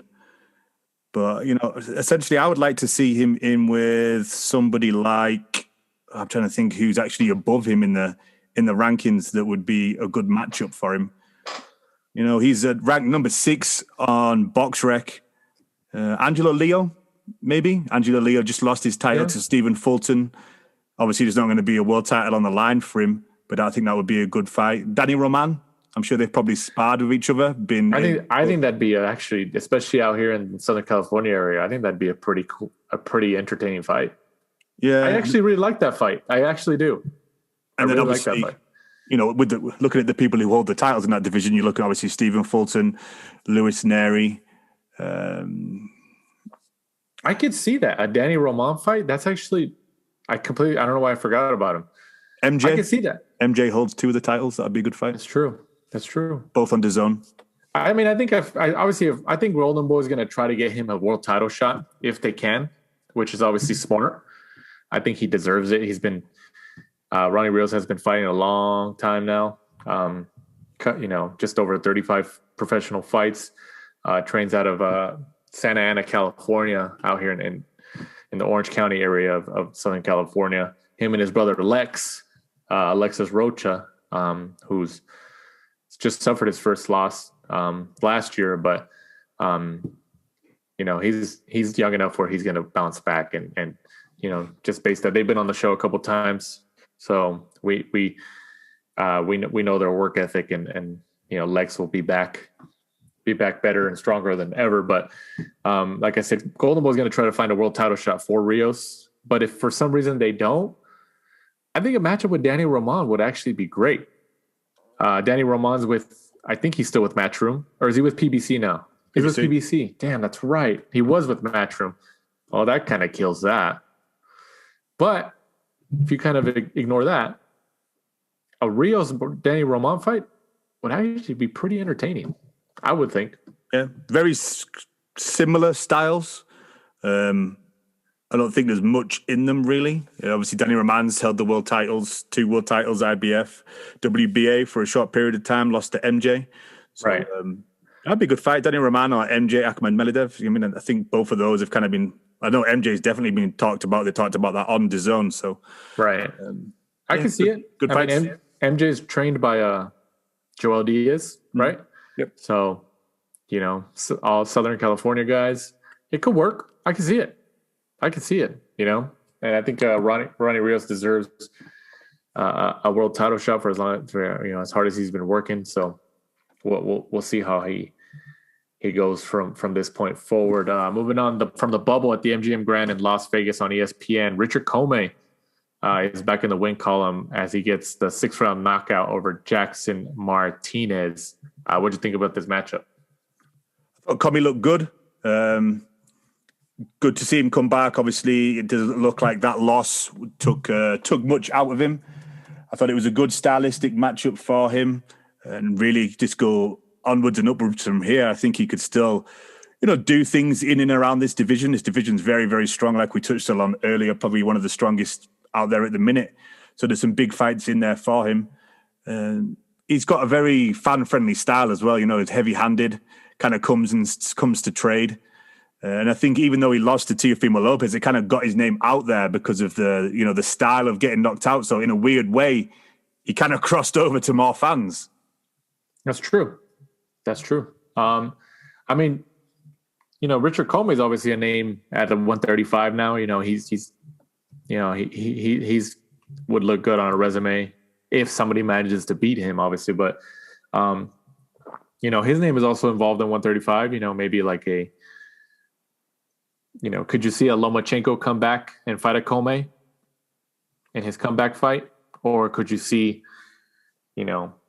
maybe like a Gervonta Davis fight a Comey at 135 or, anybody realistic like that in terms of the bigger names in that division? What do you think? All of those sound good. I think Comey's a good fighter to watch. Just the problem we have, obviously, is that unfortunately, we get those stupid cross-promotion type deals where PBC won't fight Top Rank and stuff like that. But Top Rank has, people in and around that division that we could see Comey in against. So right. I think we should hopefully see, him back in there. They owe him some big fights. He kind of won the world title and then they kind of threw him in there against Teofimo Lopez. And even though he was the world champion, he was the B-side going in. They all wanted Teofimo Lopez to win. Yeah. Moving on, Adam Blue Nose Lopez. He's been on the show in the past. Gets the majority win over Jason Sanchez for the NABF featherweight title. What do you think about Lopez's performance and his edged out win? He kind of has that style where he doesn't really kind of ever really go in and dominate fights. He is good, works on the inside well, good movement, doesn't have too much pop, which I think is going to be his downfall, maybe getting up to those world championship levels when people realize that he doesn't have much power to really back you up. Lovely guy. We love him. We've had him on the show, been down to Buddy McGurk's gym. Nothing really negative to say around him. Such a lovely kid. I hope he does well. He keeps winning. He's done things the hard way. Never really been the A side all the way up, hasn't been wrapped up in cotton wool. He's been in there with Stephen Fulton, Oscar Valdez. So, he's the only losses he's had are to 2 world champions. Oh, yeah, that's true. And he's only, 17 fights, 16, 17, 18 fights, something like that. So, and he's already been in some pretty memorable, matchups, which is good. So, rounding off that card, Jared Anderson gets a 6th-round TKO also over Kingsley Ibe. I hope I said that right. Who suffers a second loss of his career. What do you think about Anderson's knockout performance? He looks a beast. Best heavyweight coming out of the US, I think. For a big guy, looks pretty skillful, looks athletic. He's been in there with some of the best heavyweights in terms of training camps. I know that he was in Tyson Fury's when Fury was over here. That camp spoke about him, in glowing terms. So just kind of keep moving him slowly but surely, because you don't really need to, come onto the scene at a young age as a heavyweight. You know, Mike Tyson is probably the anomaly. You know, if you look at like Tyson Fury, Deontay Wilder, Anthony Joshua, they're all, you know, didn't really reach the pinnacle till, you know, later in their career. So you kind of get time to grow, you know, fill out, get your man strength, because, you know, they're literally giants, you know, heavyweights now. So, right. Yeah, slowly but surely. There's no need to rush it. Yeah, we'll see. We'll see how it goes. Moving on, fight previews this upcoming Saturday, the 20th of February. Once again, from the Wembley Arena in London on DAZN. David Avanesyan, 26-3-1, goes up against Josh Kelly, 10-0-1 for. Damn, I feel like this is the first time I've ever seen this title for the EBU European welterweight title. Goddamn Americans! What do you think about this matchup between Avanesyan and Josh Kelly? Great clash of styles. It's a fight that we've kind of been waiting for some time. Obviously, it got postponed at least once, I think twice. Avanesyan, big, heavy-handed fighter. Josh Kelly, kind of, I'm hoping that when he steps up to this fight, he boxes and moves, doesn't stay in the pocket too long. Because like we touched on before, when we saw him at Phoenix, kind of has that Amir Khan thing about where, you know, when he gets hit, he then wants to stand and trade. Not his style. He hasn't really got the big, strong body shape to be able to do that. He's got away with it so far because he's been kind of fighting, obviously, you know, the lower level opponents, kind of journeyman, really, obviously, because he's just starting out his career. Can't really afford to do that against David Avanesyan. Great fight out of those matchroom cards that he announced for the start of the year. This is probably the one that everyone's been looking forward to for this fight. Florian Marku, also 7-0-1, goes up against Rylan. I hope I said that right. Rylan Charlton, 6-0-1. At least on paper, based on their records, this kind of looks like a pretty decent matchup. Am I wrong? Should be a good fight. You know, obviously Charlton came onto the matchroom stable when he came in and blew out Joseph Laws. Marku came into the matchroom when he's been signed by Sam Jones. Didn't look too great in his first appearance. I would say, actually, looking on that performance, Marku kind of just stood there and really used his size and his strength. Wasn't really too much of a boxer. Charlton's kind of similar, so I don't see this going all of the rounds. They're both very heavy-handed, big, strong guys, so it should be good whilst it lasts. One of those type of fights. While it lasts. Running off that card, Robbie Davis Jr., 20-2, goes up against Gabriel Galaz Valenzuela, 25-9 for the vacant IBF Intergalaxy Super Lightweight. No, it's Intercontinental. That would have been funny, though. Intergalaxy Super Lightweight title, regional title, I'm assuming. Robbie Davis Jr. against Valenzuela. What do you think about this matchup? Don't know too much about Valenzuela, to be honest with you. Robbie Davis Jr., though, this is one of those fights to get him back in there, see how he's doing. So I think it should be a win for him. And then after that, on to bigger and better things. So, maybe get the rematch against Lewis Ritson. Also this weekend from the Mohegan Sun Casino in the state of Connecticut over here in the United States on Showtime. He's back. About Billions. He's back.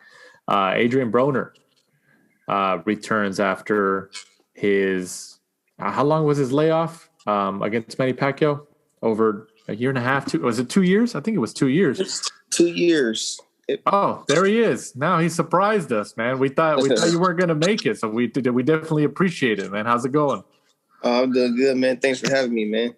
So you better announce who it is. That's what. Well, you caught us by surprise. So Gerald Tucker. We want to call you an assistant coach, but you're kind of like a one-man band for Adrien Broner's team.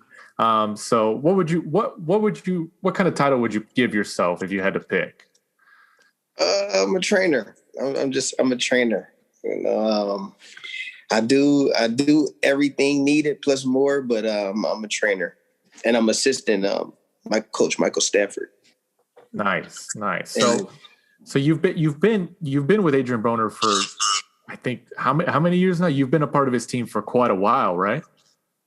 He talked me into coming out of a 15-year retirement back in 2016. So you can date it back to then, but I've known him since he was 6 and I was 18. So it's been a long time. Right. Yeah. And that's what I mean in that respect, is that you guys have known each other at least from young ages. And, you mentioned kind of coming back out of a 15-year retirement.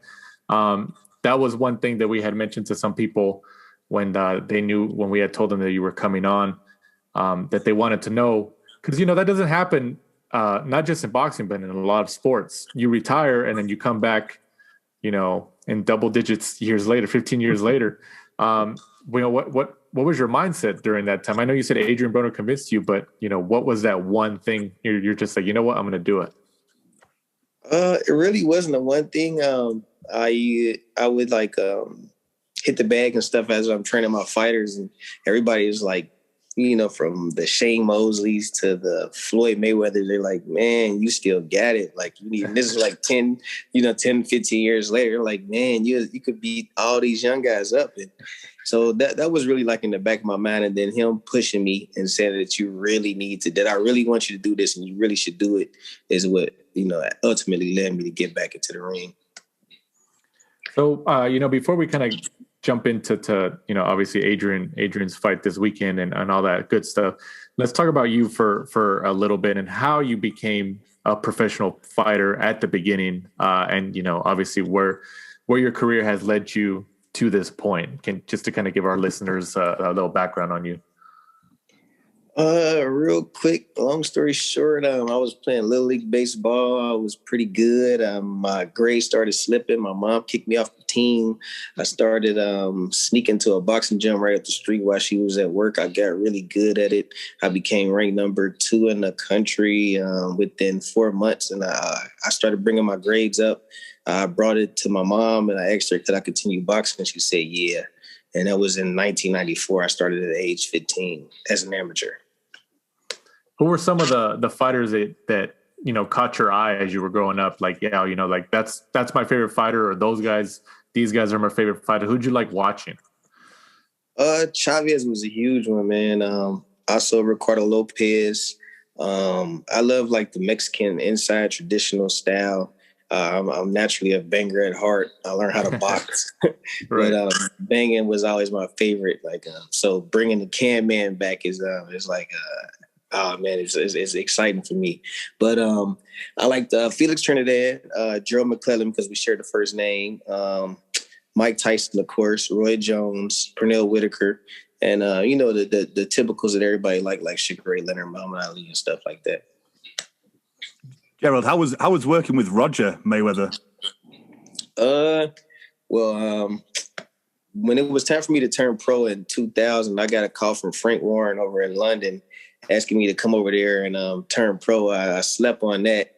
Well, I went to sleep. I told him I needed to sleep on it. I literally. And before I slept a whole 24 hours, I got a call from Floyd Mayweather Jr. and with James Prince, his manager, on the phone. They asked me to come to Vegas. So the next morning, I took a flight out there, and I was on the team. I was under his wing.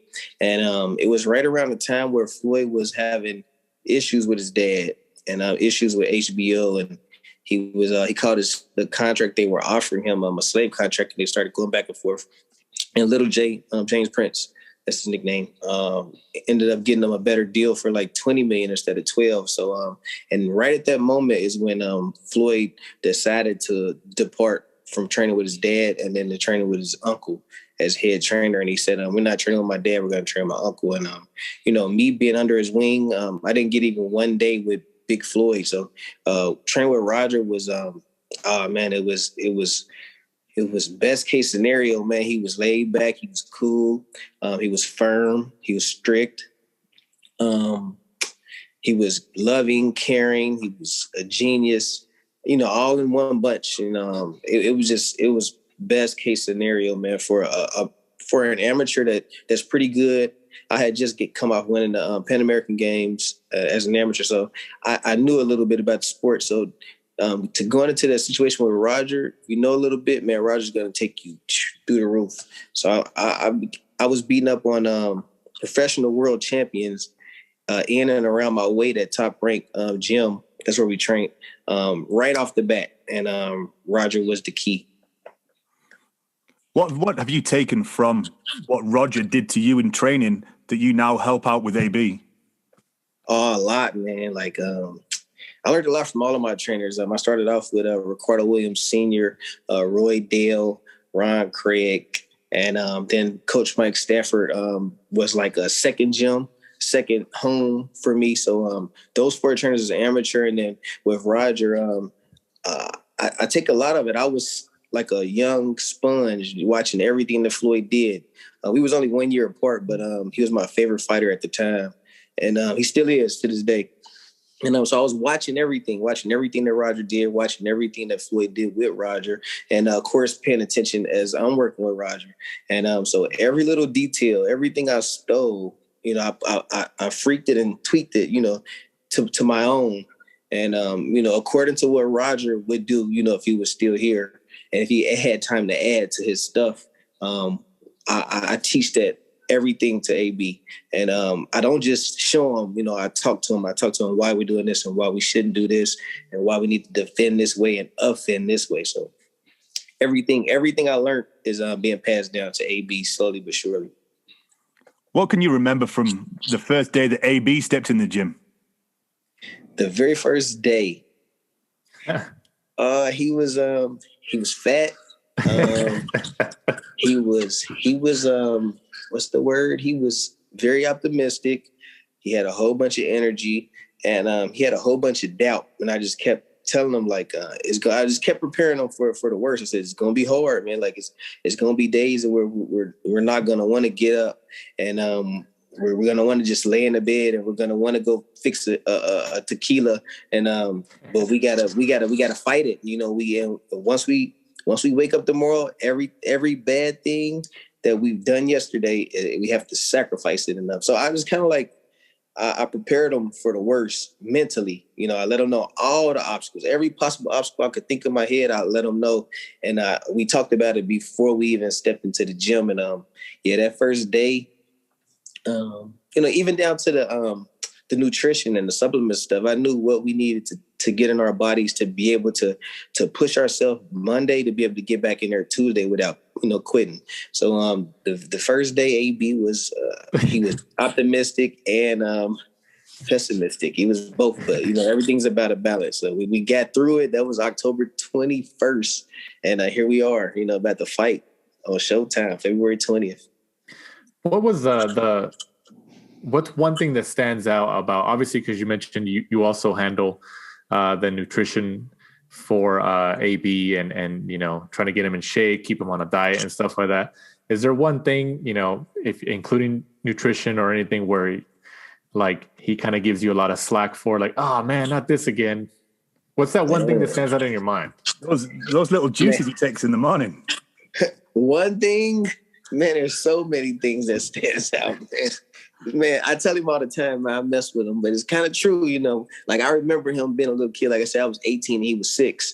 And he was like one of the I'm going to be honest, he was the baddest kid in the whole gym. Mm-hmm. He was probably the baddest kid in the whole country as far as all, you know, you go to the tournaments where all the kids there and you're like 18 and they got the other divisions like junior and the kids. He was the baddest kid in the whole tournament. So every now and then I get that bad kid, even though he's grown as hell. But excuse me for cussing if you should. It's okay. It's okay. Gotcha. But yeah, man, like getting them, like I tell you, the sacrifice now, you know, it's no snacks, you know, it's no, I don't eat any sugar. I try to lead by example. Right. No sugar, you know, no snacks and, you know, all that crazy stuff, man. It's just, he give me the flack and with the vitamins and the supplements, you know, it started out real bad, but now he's like kind of like getting through it. And this is only the beginning. This is the first stage. I know I got to like baby it, you know, so it's going to get worse, you know, stuff's gonna start tasting nastier, and you know, the next he ain't even seen how bad it's gonna be for the next fight. So I'm just getting this progress just a little bit at a time, because you know, you try to throw somebody all the way in there and they'll say no, and then they'll run somewhere else, and then they won't get the same results. You two seem really close, Gerald. I'm always laughing at his Instagram posts about you confiscated his headphones and then you tried to sneak and steal his, is it ice pops? Is that ice lollies or whatever they're called over here? Yeah, they got popsicles over here. Popsicles? Yeah, just funny. Man, yeah, we real close, man. And we're kind of like the same person a little bit, not all the way, but we got a lot in common as far as personality and stuff we've been through and how we get through things. And so it's kind of like it's a mirror. So a lot of this, my sense of humor is kind of just like his, so it's easily meshable. What's his cheat meal? I know you say you don't give him any type of cheat meals during training camp and stuff, but what's his go-to where he's just like, come on, coach, let me have this one at least. I think it would probably be, he could probably eat a whole swimming pool full of crab legs. I think it's crab legs with butter, garlic butter. Yeah.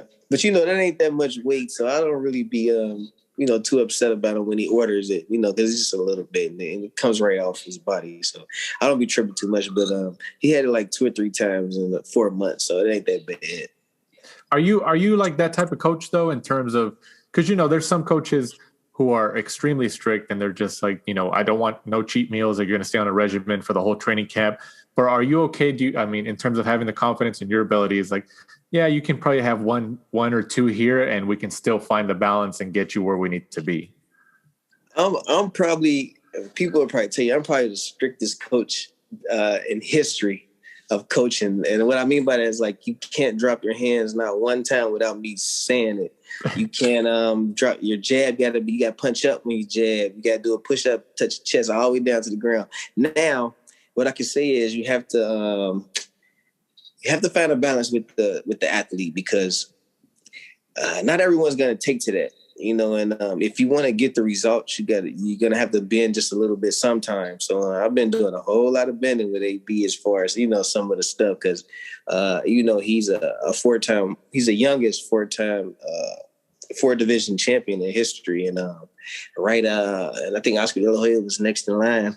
But so, dealing with that kind of fighter, they kind of feel like they know a lot, and they have the right to feel that way, and you're kind of constantly pulling at that, with being strict and them thinking they have the master plan, or they already know the way, the blueprint to success, and you have to kind of play with it. And so yeah, I've been I've been given more than I would with somebody else, that's for sure. But I'm really strict, but I'm also I'm loose when it's deserving.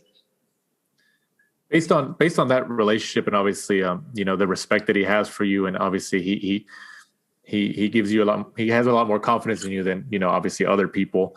Has there been times where he's kind of maybe snapped at you because he's just tired of training or this and that, and you've had to kind of put him in his place, we need to do this because you need to be world champ again, or this and that? Have you had those moments? Every day, but it ain't as serious as you may think. It just takes because I can add some comedic value to it. When things are even super tense and serious, I can say something, and the way I say it, he knows that I mean business, but also it's kind of to take some of the edge off, to where he don't have to tense up and ball his fists up. I don't have to ball my eyes up, because we get like that every now and then, where we want to hit each other, but I can't cut him, we'll miss the fight. So I'm not going to punch him under the eye. But the other day, CBS, the pharmacy store here in the States, he was in the candy aisle looking for gummy worms and stuff. I'm like, look, we at the finish line, man. Eat a damn grapefruit. What are you doing eating some gummy worms and Jolly Ranchers and shit for us? And I felt my fist balling up because he didn't answer right, So and he looked at me. I told him, I said, I think I'm gonna slap my knuckles across your face. And he said, something coming back, right? He said, I said, yeah, a Band-Aid. So yeah, it gets tense, but we kind of play and joke it off, but it really be serious. But yeah, that's a good question, man. It happens all the time.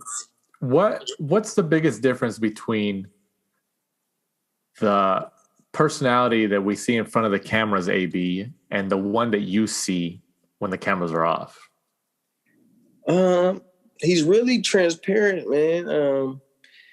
the only difference is you can't see, because he doesn't like to blast out the good stuff that he does, what people consider good stuff compared to what he do. They call it bad stuff. But he does a lot for people, especially the people around him. He puts people in great positions. Like just for example, like Gervonta Davis, he like pulled him in and had him hanging with him to train and watch. Kind of like what Floyd did for me, and and he like kind of handed him over to a great situation over at Mayweather Promotions, to where he, now he's fighting on pay-per-view. So, and AB had a whole lot to do with that, and Robert Easter Jr. like AB signs these guys and fines and signs these guys, and doesn't take one penny out of the check. He just wants to see people succeed and, surpass him. He's not one of those guys who just want to see people do good and not pass him up. So he does a lot, man. And you don't get to see that.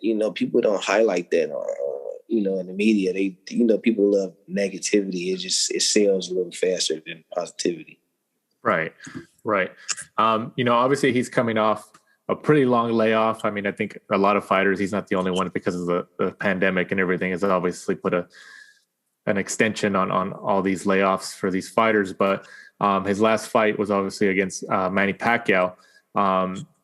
And he got a lot of attention like he always does before, during, and after the fight, but especially after the fight. What kind of conversation did you and like the rest of the team, or you, if you had like a private conversation with him, what was that conversation like following that Manny Pacquiao loss? Okay. See, now at the Manny Pacquiao stage, I wasn't kind of like inside. I was outside looking in. I was staying in Vegas, and that's where I've been since 2007. And I think let me see.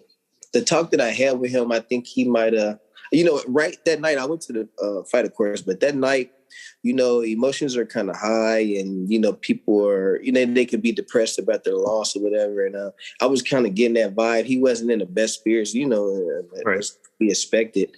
But so I didn't really want to, because I tell the truth. Right. And so I didn't want to tell him the truth that night and, bring his spirit down even further than it was, because the truth, it seemed like the truth might have hurt it, because he, you can't, all times you can't see how it looks from the outside. You can't watch your movie unless you got your eyes wide open.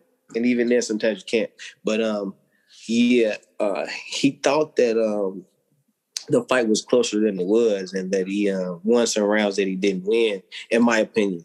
Right. But if I would have told him what I felt that night, I would have told him that he won about, I'm brutally honest, and, we have to fight if he get mad, I hope he'll be the same way with me, being brutally honest. But I had him winning about three rounds. Right. And, you can't win a fight that way, especially against a legend, a living legend like Manny Pacquiao. You got to beat him. You got to beat him up. And because, the judges love him, most likely.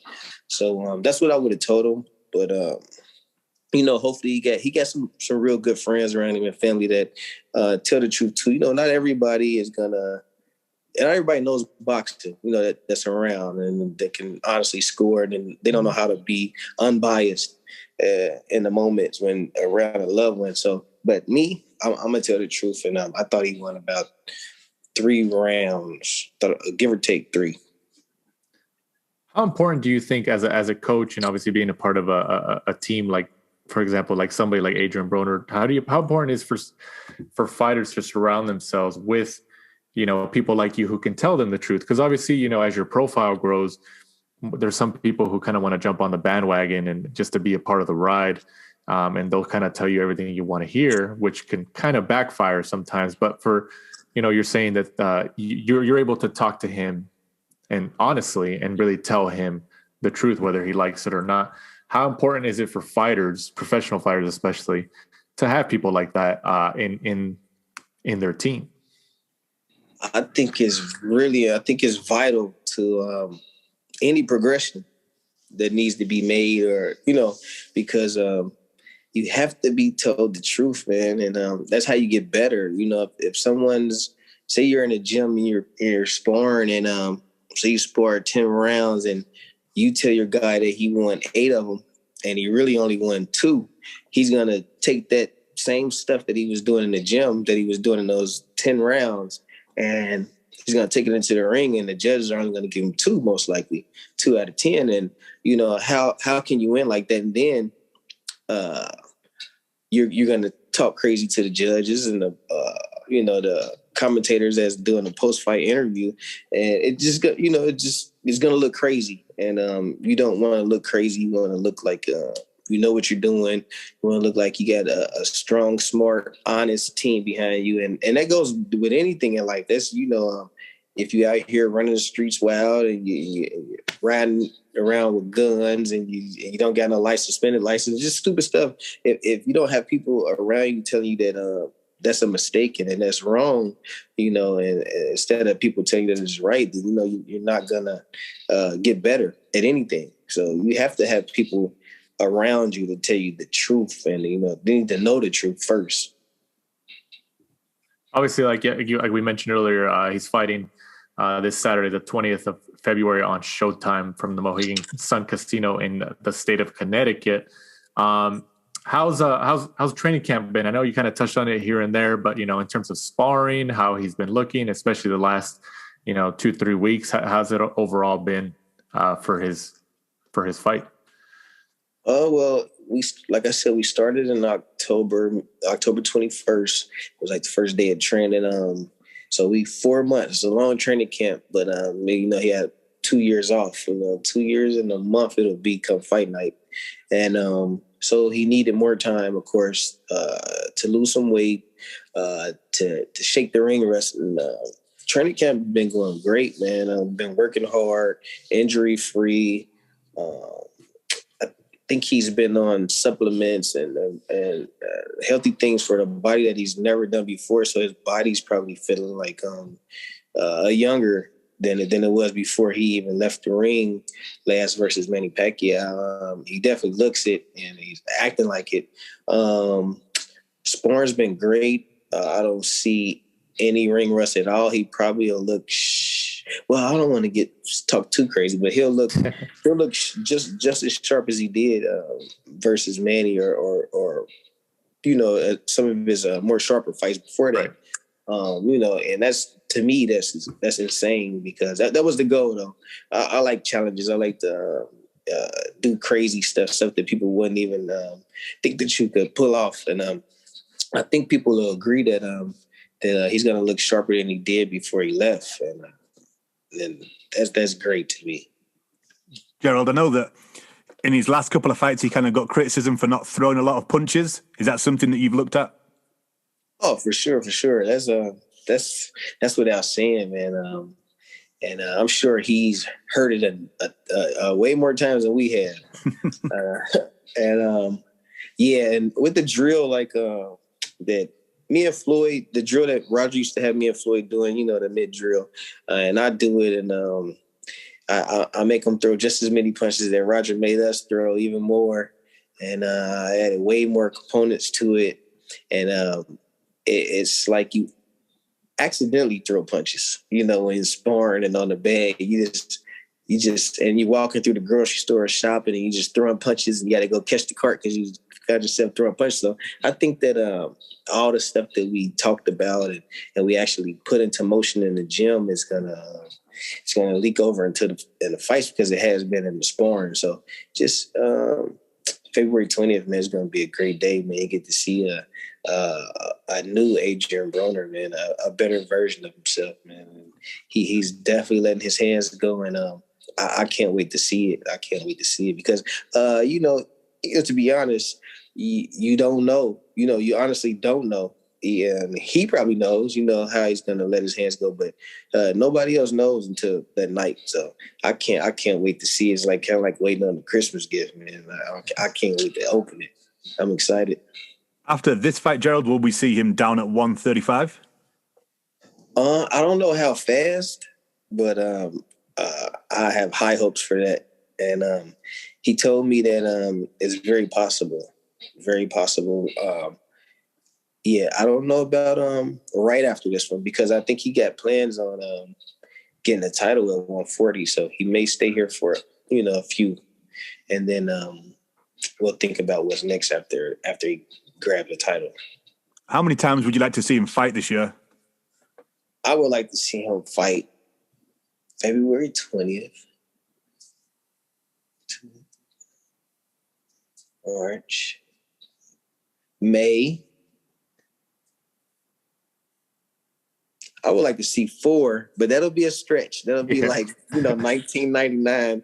That's a lot for boxing right now. That's a lot. Yeah. It'll be like taking it back 20 plus years. But 4 would be high hopes. I like to dream high. So if I fall short of my dreams, it'll be 3. I think that would be good, though. I think the AB, to keep him active, obviously he then can't go up and down in weight. So I think that would be, that would be good for him. Yeah, I'm pretty sure he'll definitely do 3, but you never know. We might have 3 and then an exhibition, which will count for 4. So never know. I'm just keeping my hopes. Right. Are we going to see the exhibition? Are we going to see the dream fight of Broner v. Mayweather? Exhibition. Man, I hope so, man. Fingers crossed, man. We're all brothers, man. Me and Floyd go back to 1995. We were on Olympic team in '96 together. I was an alternate. He was an Olympian. And that's where we got really tight at. But we're all like one big family, and sometimes families have like little squabbles or, whatever. But I think them making all that money together, that'll be a great thing. And I think it'll be based off of how if AB can get, 2 or 3 good looking performances and people start to really talk about it this year. Maybe we'll see it next year. What would be your dream fight for him? I think that would probably be the dream fight for me. But besides that, I got a lot, man. But I really want to see him get his Jesse Vargas rematch if we can get Jesse back in there and come down to 40. I don't know if Jesse will be willing to come down to 40, but might have to do a catch weight again, something like that. But Jesse would be a good one. Manny, I think Manny's going to keep winning. I think a Manny rematch, after AB proves himself, right. Nothing too soon. I'm not, I'm realistic. Manny. And an exhibition Conor just lost. That kind of takes some of the shine off of that fight. But I always wanted to see AB fight Conor. Their personalities together. Man, that'll be a hell of a fight. An after fight, a pre-fight. It'll just be. It would have been crazy. But you gotta let some Conor get back in there and gain some of his momentum he lost back. Does AB want? Does he want another shot at Vargas to kind of fix that draw that they had to try to get that W in his record? Well, we don't talk about Vargas. That was just one of those fights where I loved the fight. That was a perfect matchup to me. That was just perfect matchup. I've known Jesse since he was a kid. He used to train at the gym with me and Rogers and Floyd as well. And I'm like family with him and his pops too.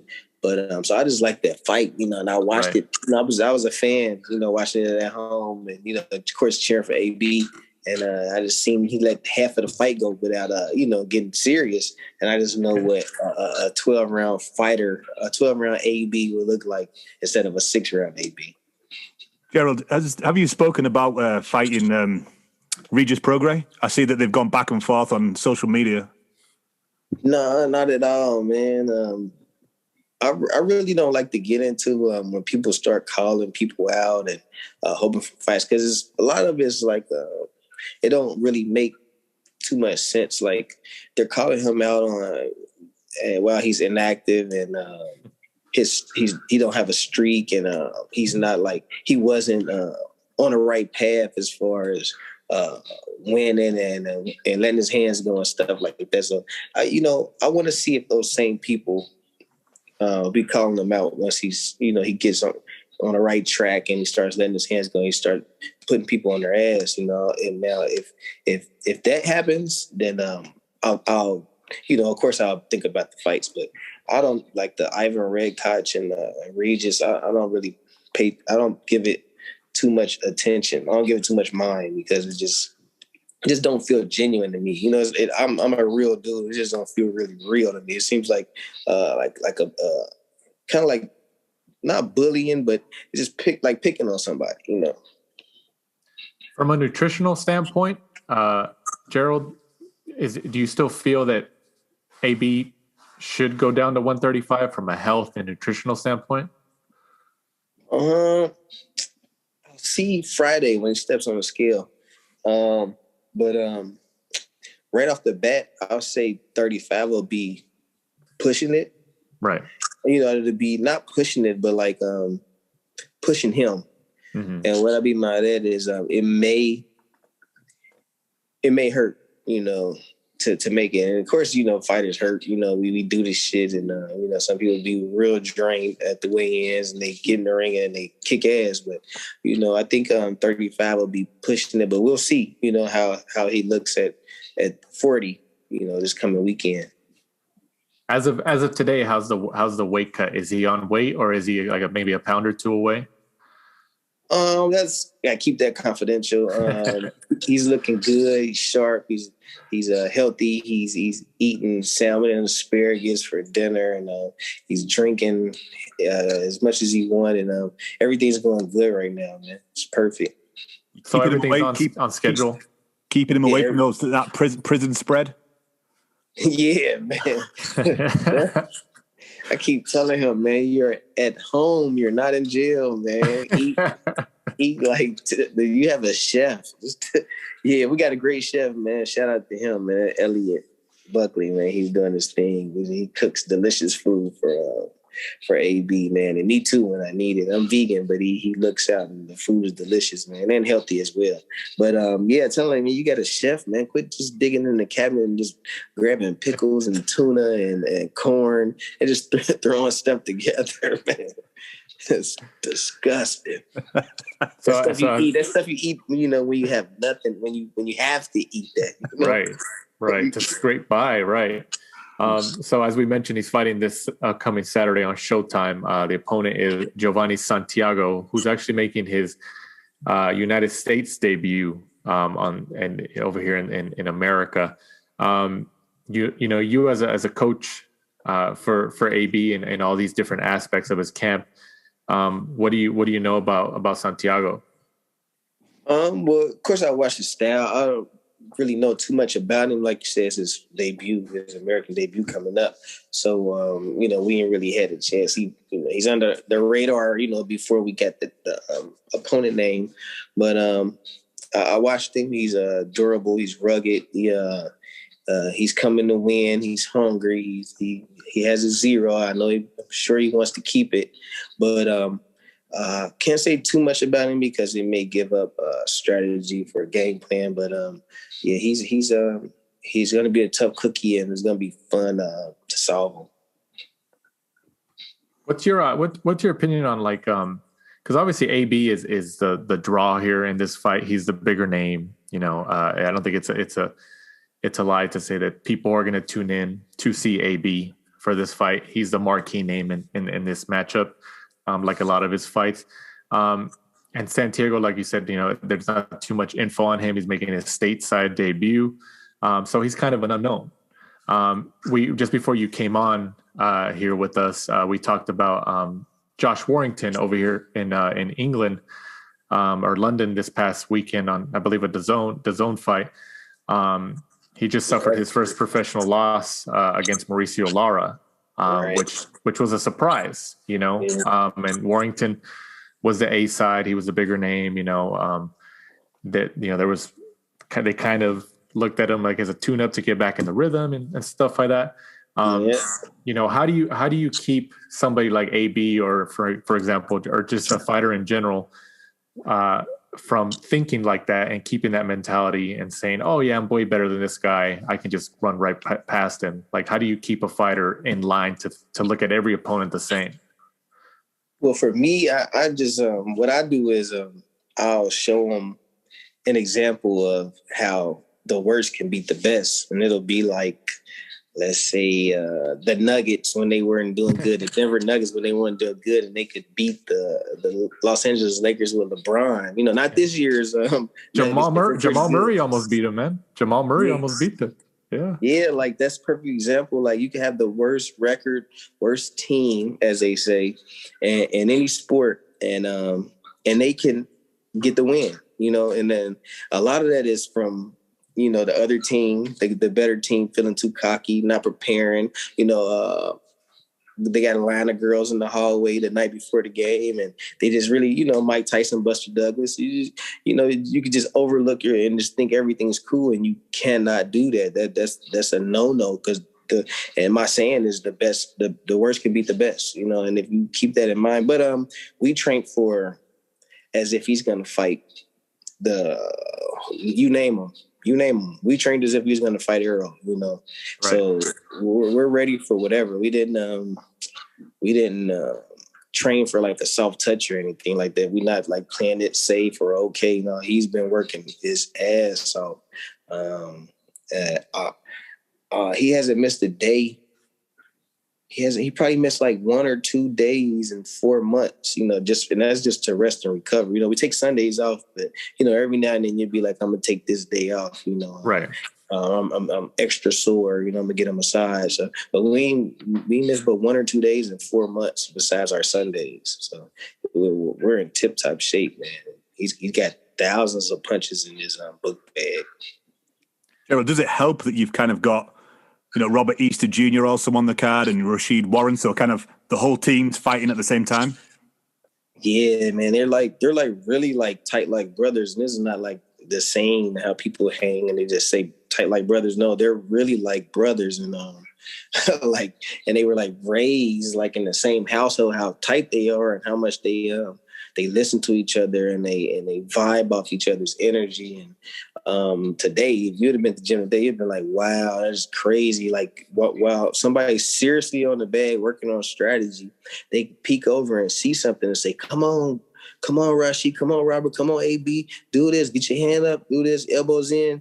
And it's a crazy energy. And, if one person was training, by themselves in camp, they wouldn't have that energy to feed off of. So to have 3 that are going to fight on the same night is just crazy, man. And I just been telling them that all 3 of them are going to climb the turnbuckle. So we're trying to get 3 stoppages here Saturday. Are AB and, for example, Robert Easter Jr. fights at 135 at lightweight, and Adrien Broner has been kind of going back and forth between 140, 135, 147. He can kind of show that he can kind of go to any 3 of those weights at the moment. Are AB and Easter, are they kind of like the Klitschko brothers where they won't fight each other if it came to it? Yeah, they're definitely like they're even worse than the Klitschko brothers. I think the Klitschkos will fight before Bunny and AB fight each other. Yeah. So fans and boxing fans and media can just throw that out the window to ever expect that type of fight between Easter and AB. Yeah, that's like they're tight, man. They're super tight, man. Tighter than brothers, like literally. They're tight. That'll never happen. Man, the love that they have for each other is literally like big brother, baby brother. Right. And then obviously my co-host Mike mentioned Robert Easter Jr. is also on card. He's going up against Ryan Martin. Is this Ryan Blue Chip Martin? Yes, it is. Right? Yeah. Tom Loeffler's, he was with Tom, I think he is with Tom Loeffler. What do you think about that matchup? Because, I mean, Martin has some pretty good stock in his arsenal. I mean, that seems like a pretty intriguing matchup, at least from our perspective. What do you think as being a part of the team? Yeah, I think that's a great matchup, man. I used to train Jamel Herring. He's about to go. He's world champion. He's about to go over and fight Frampton in his backyard. And I had we were in Cincinnati, and Ryan came down to help Jamel get ready for a card. AB won his 4-4 title. They fought on Showtime, and he helped Jamel get ready for that fight. And but I've been around Ryan. I used to work with 50 Cent, and Ryan had I believe he was he signed to 50, or he was around a lot.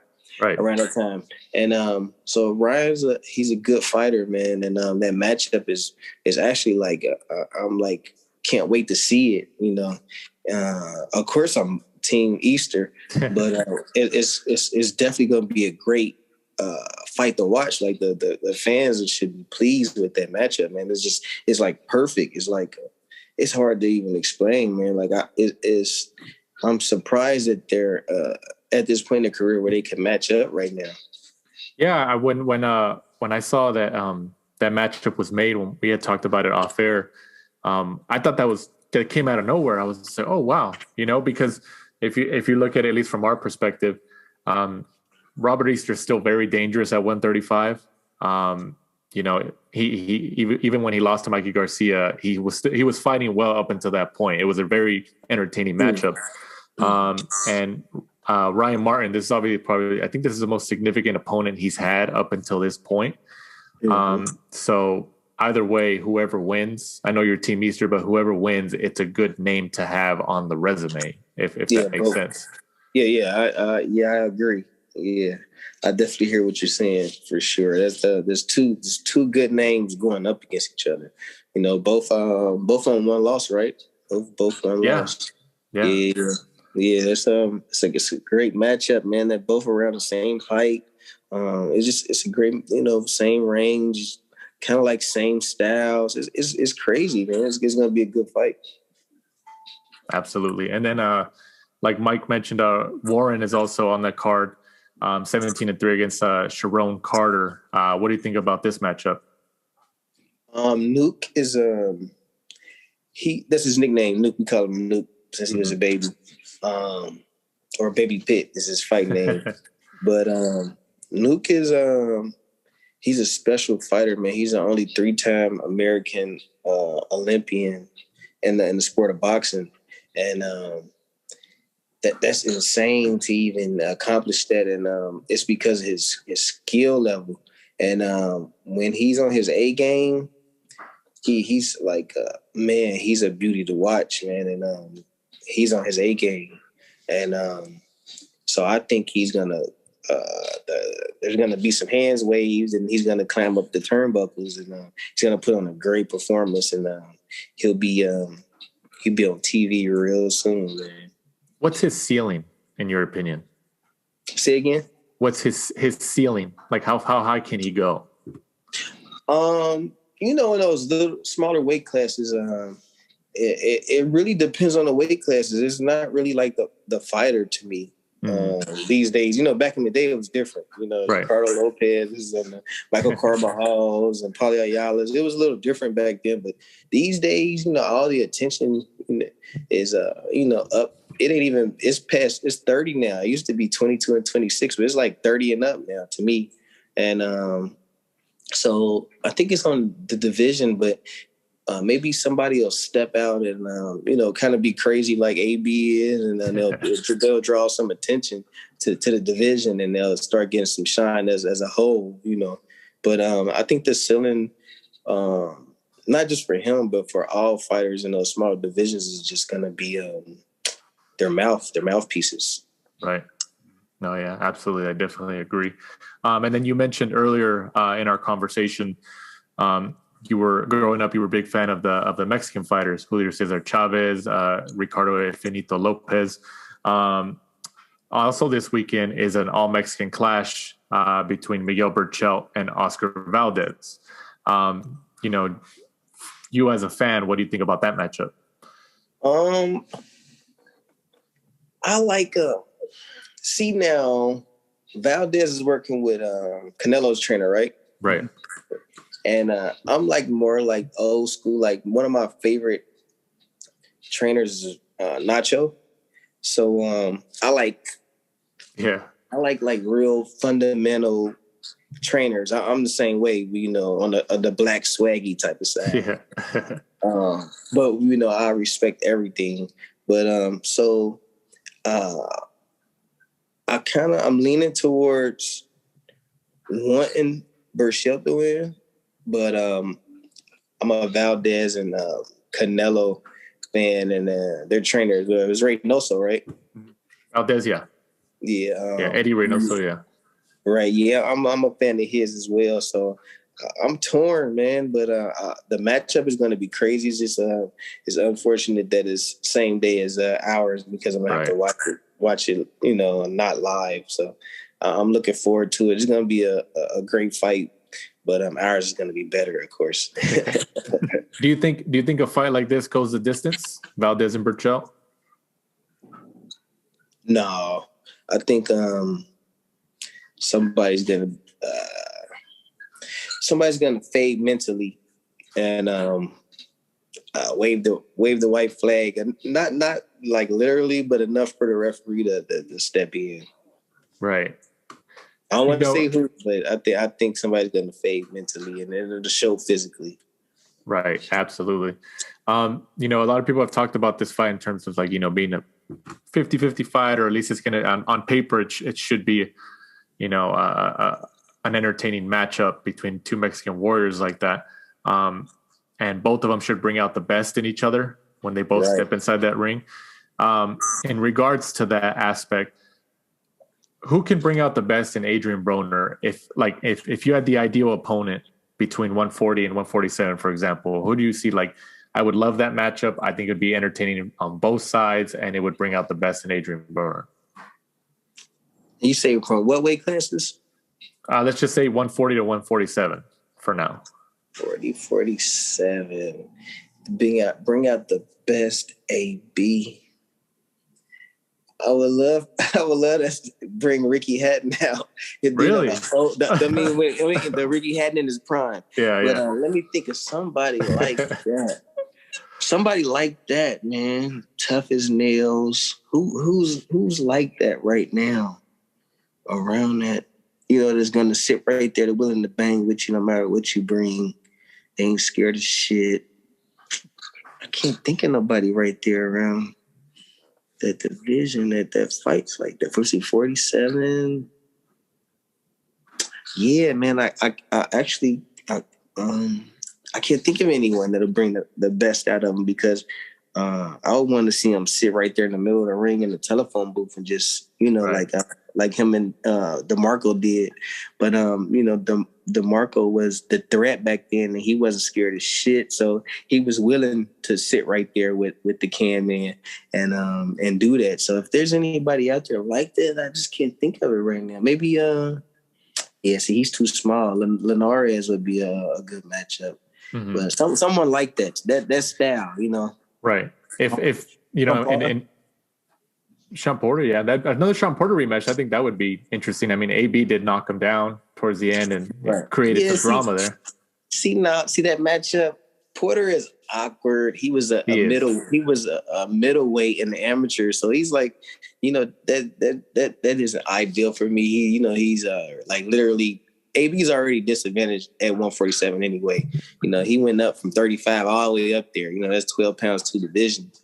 And, to fight somebody who was 165, so that's a 35 going against a 168, which is actually 33 more pounds, above where he's supposed to be. So it's just, but the style, I get what you're saying. Stylistically, that would be, and then what happened in their fight, he didn't let his hands go until later on, and then he seen what happened if he was to let his hands go. So I get what you're saying, but he'll be too disadvantaged for at I want things to be fair for the rest of his career, Right. Say it again. Teofimo Lopez at 140. Yeah, that'd be a great fight. But I think Tio, and now I like Tio, but in that fight with Loma, man, I think when Loma let his hands go, I agree. He had AB situation too, earlier. I agree. Situation. I know where you're going. I agree. Yeah. He was gonna get Tio out of there fast. If he would have mashed on the gas from the beginning, I think he would have had Tio quitting, or they would have threw it. Maybe not. The dad's kind of tough mentally. Maybe not the Tao, but I think the referee would have stepped in and stopped that fight. But I think Tio AB, Tio be coming up soon. I think he'll. I think once he tastes his AB power, it'll change up his fight plan. So I don't think it'll be like like a Hatton, or I don't think it'll be that fight in the middle of the ring. I think it'll be a Tio, boxing in and out type of fight. AB and Teofimo Lopez's dad at the press conference would be amazing. Oh man. Yeah, it depends on AB. I want to see what this new AB is going to be like at press conferences. I don't know. I kind of feel like he's different. I kind of feel like he's different, man. I don't know what how's that's going to look outside the ring. I know what it looks like inside the ring, but I'm anticipating, man. I'm looking forward to this. One person that popped into my head in regards to that question. And it's just because there's video of, I think when AB was out here in LA, AB's obviously fought quite a few guys trained by Robert Garcia. And I think they were outside one of the fighter hotels or something. And there was like media, there was some cameras and stuff like that. And AB and Robert Garcia were kind of like hugging each other, you know, talking to each other. And I remember AB telling Robert Garcia, he was just like, I'll beat Jose Ramirez's ass too. Yeah.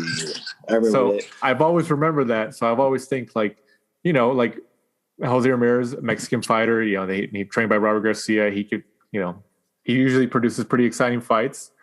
Right. I think at 140, him and Ramirez, assuming he beats like a Josh Taylor, I think that'd be a pretty exciting matchup. I think it'd be. Right.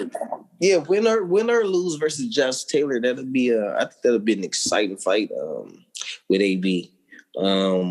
Yeah, Ramirez got the goods, man. He's a great fighter. He's tough, smart, explosive, fast, powerful. He's great everywhere and in every category to me. And he may need a little more experience, but I think it'll be, like you said, I think that'll be a great fight. That's one of those fights that could potentially be like the sit in the middle of the ring type of fight. Those are the best fights for me. Like, man, I used to love fighting like that, man. I used to love fighting like that. Before we finish up here, Gerald, for 2020, for as crazy a year as it was, obviously, especially since March, when this whole pandemic began, we still got quite a few fights and a lot of events than I think anybody expected in the boxing world. There was still a lot of fights that were put on, which was very surprising, but great for fans. What would you say out of that entire year was your fight of the year that stood out? 2020. Okay, that's 20. Porter Spence was 2019, I believe. Then Tank and Gamboa was also December 2019. I said 2020. 2020. Shoot, man, I'm a huge Canelo fan as well, man. It's like my favorite active fighter right now. But I think he had easy touches in 2020. But I'm trying to think which fight in 2020. What's yours? We had Fury Wilder 2, Zepeda against Baranchek. Yeah, it was a top-ranked ESPN fight. Yeah. Mikey Garcia, Jesse Vargas. Dillian White and the Russian Lopez and Lomachenko. Yeah, it would probably have to be that fight, man, for Undisputed. Yeah, it would have to be that fight. Yeah, because he shocked me. I hold Loma up real high. He's elite, man. He's a super special fighter, and I didn't see that coming. I knew Lopez could make it tough for him with his power and his youth, but I seen Loma being way too smart and getting a stoppage. I actually called a stoppage, but I didn't know he was injured, and I think it would be a different fight if they ever fight again. And, if I was in T.O.'s camp, I would tell him to stay away from the rematch right now. Yeah, I would. Let him get old, decline, and come back and see where the tables are level, because I think Loma still has the advantage to me. Right. But yeah, that was the best fight of 2020 for me. That was great, man. I talked about that for about a week straight. That was a good one. Well, as we finish up here, Gerald, we definitely appreciate your time. We know you're over there in the East Coast. We're over here in the Los Angeles area of California, so we know it's late over there. I think it's after midnight, so we definitely appreciate your time, especially being fight week for AB. Thanks for having me, brother. No problem, man. I'm packing up, getting all this stuff ready, man. We gotta get a good run in the morning, hit the gym, and then get on this little jet, man. I hate small planes, but we gotta do when the champ wants a private plane, we gotta get on. No, we get it. And then if you have any social media or anything you got, like your own projects, go ahead. The floor is yours, and you can go ahead and plug it, man. Oh, well, I'm on, I think I'm on everything, but it's probably GT the Great on everything. And on Instagram is GT the Great with underscores in between the words. So, yep, that'll be, I appreciate that, man. Thanks for having me. It was a great talk, man. This was a good one. Anytime y'all want to talk to me, I'm down, man, about anything. Oh, we appreciate it. Yeah, we thought we were going to have to reschedule you for like a couple weeks out or something. Like, we get it. Especially when we get guests who are in fight week mode with their team and stuff like that. We understand it's not really a big deal. We know the business, but we appreciate that you found some time to jump on and then kind of give us an insight onto the whole AB training camp and the lead up obviously to this Saturday on Showtime, February 20th.